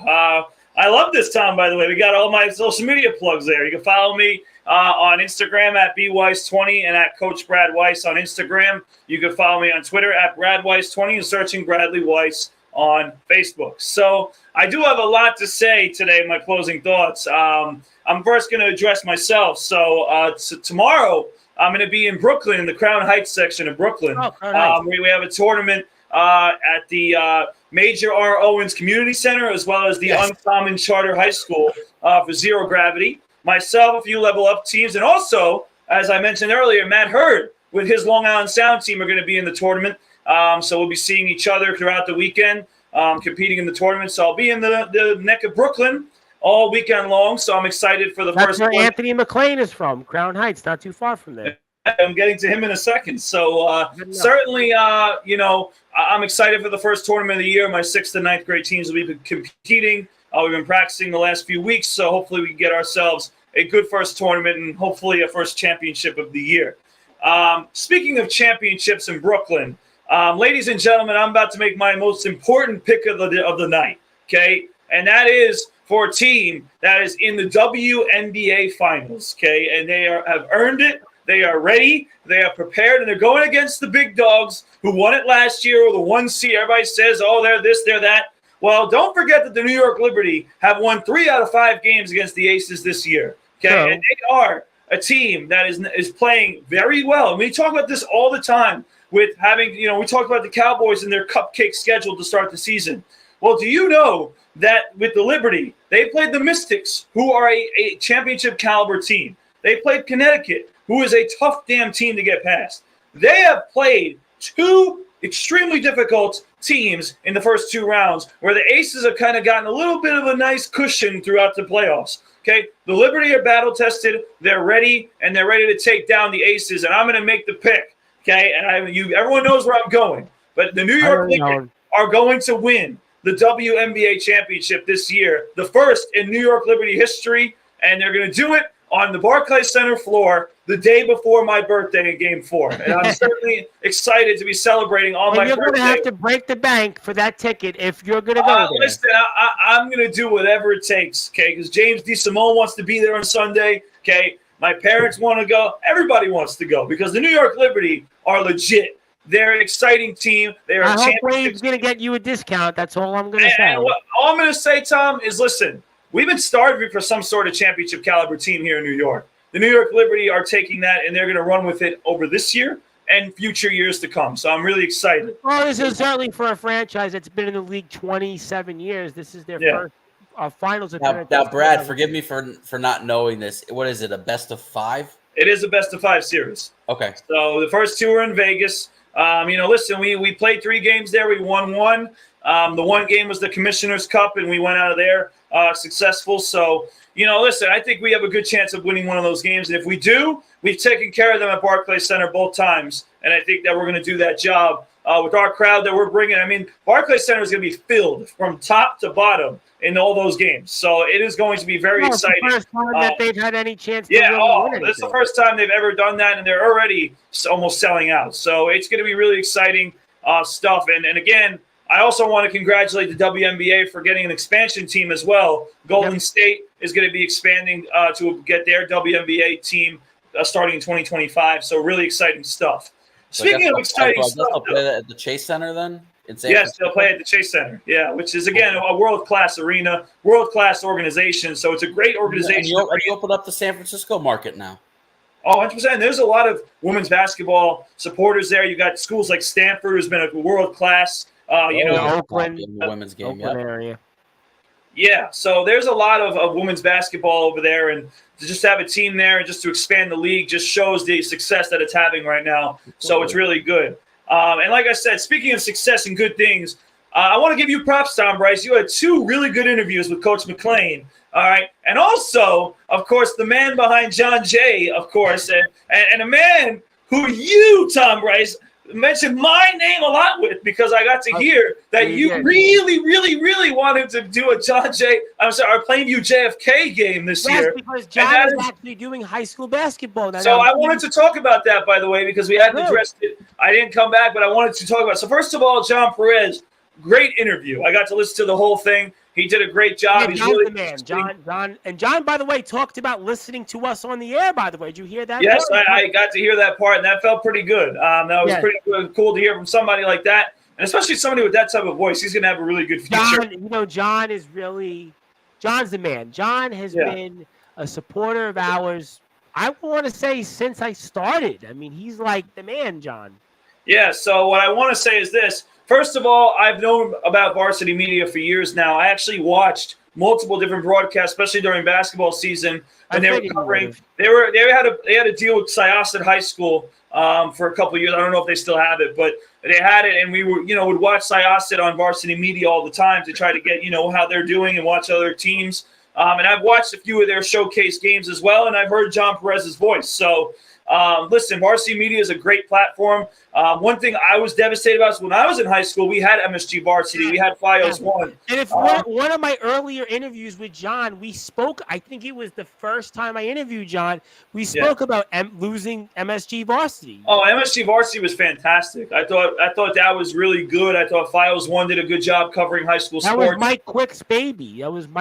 baby. And, Yeah, I thought it was one of the coolest things, and the fact that I was there while it was happening was cool. But when it was lost, it really was it's tough. It was really upsetting because the high school landscape is an entertaining product. It is a fun thing. I spoke about it in the interview. One of the things that I have not been able to kind of crack in my career is really covering high school sports, because it's it's very hard. It's timing. It's different things. It's work. It's like, okay, we have the wrestling on Sportswire. We have the UK stuff. We do our niche college sports, and then you have other responsibilities, and it's very hard to crack into that market. And in Staten Island and Brooklyn, high school sports is very cliquish. It's really they don't have that kind of support, and it's very hard to crack. Well, I mean, on Long Island, we talk about the Steelers and the Ravens being a rivalry. There's a lot of good rivalries just like that here on Long Island. You talk about, like Farmingdale and Massapequa. That's one of the here. Amityville? Yeah, I mean, there's a bunch of them. We had some good ones in New Jersey too, and from being from Lyndhurst, and also too, you played, Yeah, and I covered high school sports. My senior year at Ramapo College, I was assigned to Montanville High School of Morris County, New Jersey. So I got to see them play towns around them like a Randolph, a Morristown. Yep. You see how impactful it is to these communities. It's a big deal. It's just unfortunately I haven't been able to kind of break into that. And I was in high school, obviously, a few years before Brad. MSG Varsity was a big deal. Yeah. Yes, it was. Late 2000s into 2010. It was a big deal. I remember one game got covered that we had against Port Washington was covered, and they had all the announcing, they had the game, they had all the statistics and everything. I mean, it was awesome. Even though we lost the game, it was just really cool to be covered like that. And I like the fact that Varsity Media has picked that up and is trying to build it back up again. And we got to get Plainview. I'm going to respond to it right now. So to respond to you guys, John Perez, and of course Tom from that interview. I would love to have Varsity Media at one of our games. And listen, we have some really fun matchups this year. Between us and Baldwin is always a great matchup. Us and Port Washington, Farmingdale we're playing twice this year, which is another good matchup. I said that. And also we're playing a game at the Coliseum this year against St. John the Baptist, which is a really cool thing as well. We have a lot of good games this year. So we'd love to have Varsity Media obviously be there. Obviously, we got to talk more into it, but having John Perez call one of our games and be there and support us. And obviously, I could talk about the games because I can't talk about games I don't see. So the fact that if Varsity Media could cover you, I could work that in. I mean, there's a handful of games. There's a lot of great games that we're going to have this year, and we'd love to obviously have the coverage. And we're listening. We're a good program here in Nassau County. We were in the county finals a year or two ago. I mean, last year. And you spoke about schools. Listen, Port Washington is right by you, right in North Hempstead. You spoke about Farmingdale, the Natural Geographic there, Baldwin. Yeah. So I mean, I would love to see it, and that was really that's why I thought John would be great to have on. Because we could talk about that and tap into a market. Like I said, Brad, in the almost 5 years I'm doing this, I've done drips and drabs of it, but it's really never a market that I've never covered because I just haven't had, that kind of support. So hopefully that'll change. For me, being there as a coach, it's obviously really cool to just have high school sports coverage. And again, I also coach kids. So seeing other kids that I coach playing at different schools and getting coverage and becoming, guys like stars at their school or players that are being, player of the game or being recognized by Varsity Media with highlights. That's big stuff around here. So I think that's awesome, and I'm really happy that John Perez is doing that. But, to me, John Perez, I mean, he's doing a great job at Varsity Media, but he's going to be in much, much, much higher roles, hopefully, in the future. He is really good at what he does. Yeah, John is he's the best. I mean, I say it all the time. I want to give him props. Justin's old friend, Zach Weiss, by the way. Zach and John used to be on the calls for a lot of the John Jay basketball games. So I wanted to make sure I gave John props and also respond to you guys, obviously, clamoring for Plainview JFK games. Hopefully we can get that done because there's a lot of good ones this year, and we're looking really good this year so far. So I'm excited for that.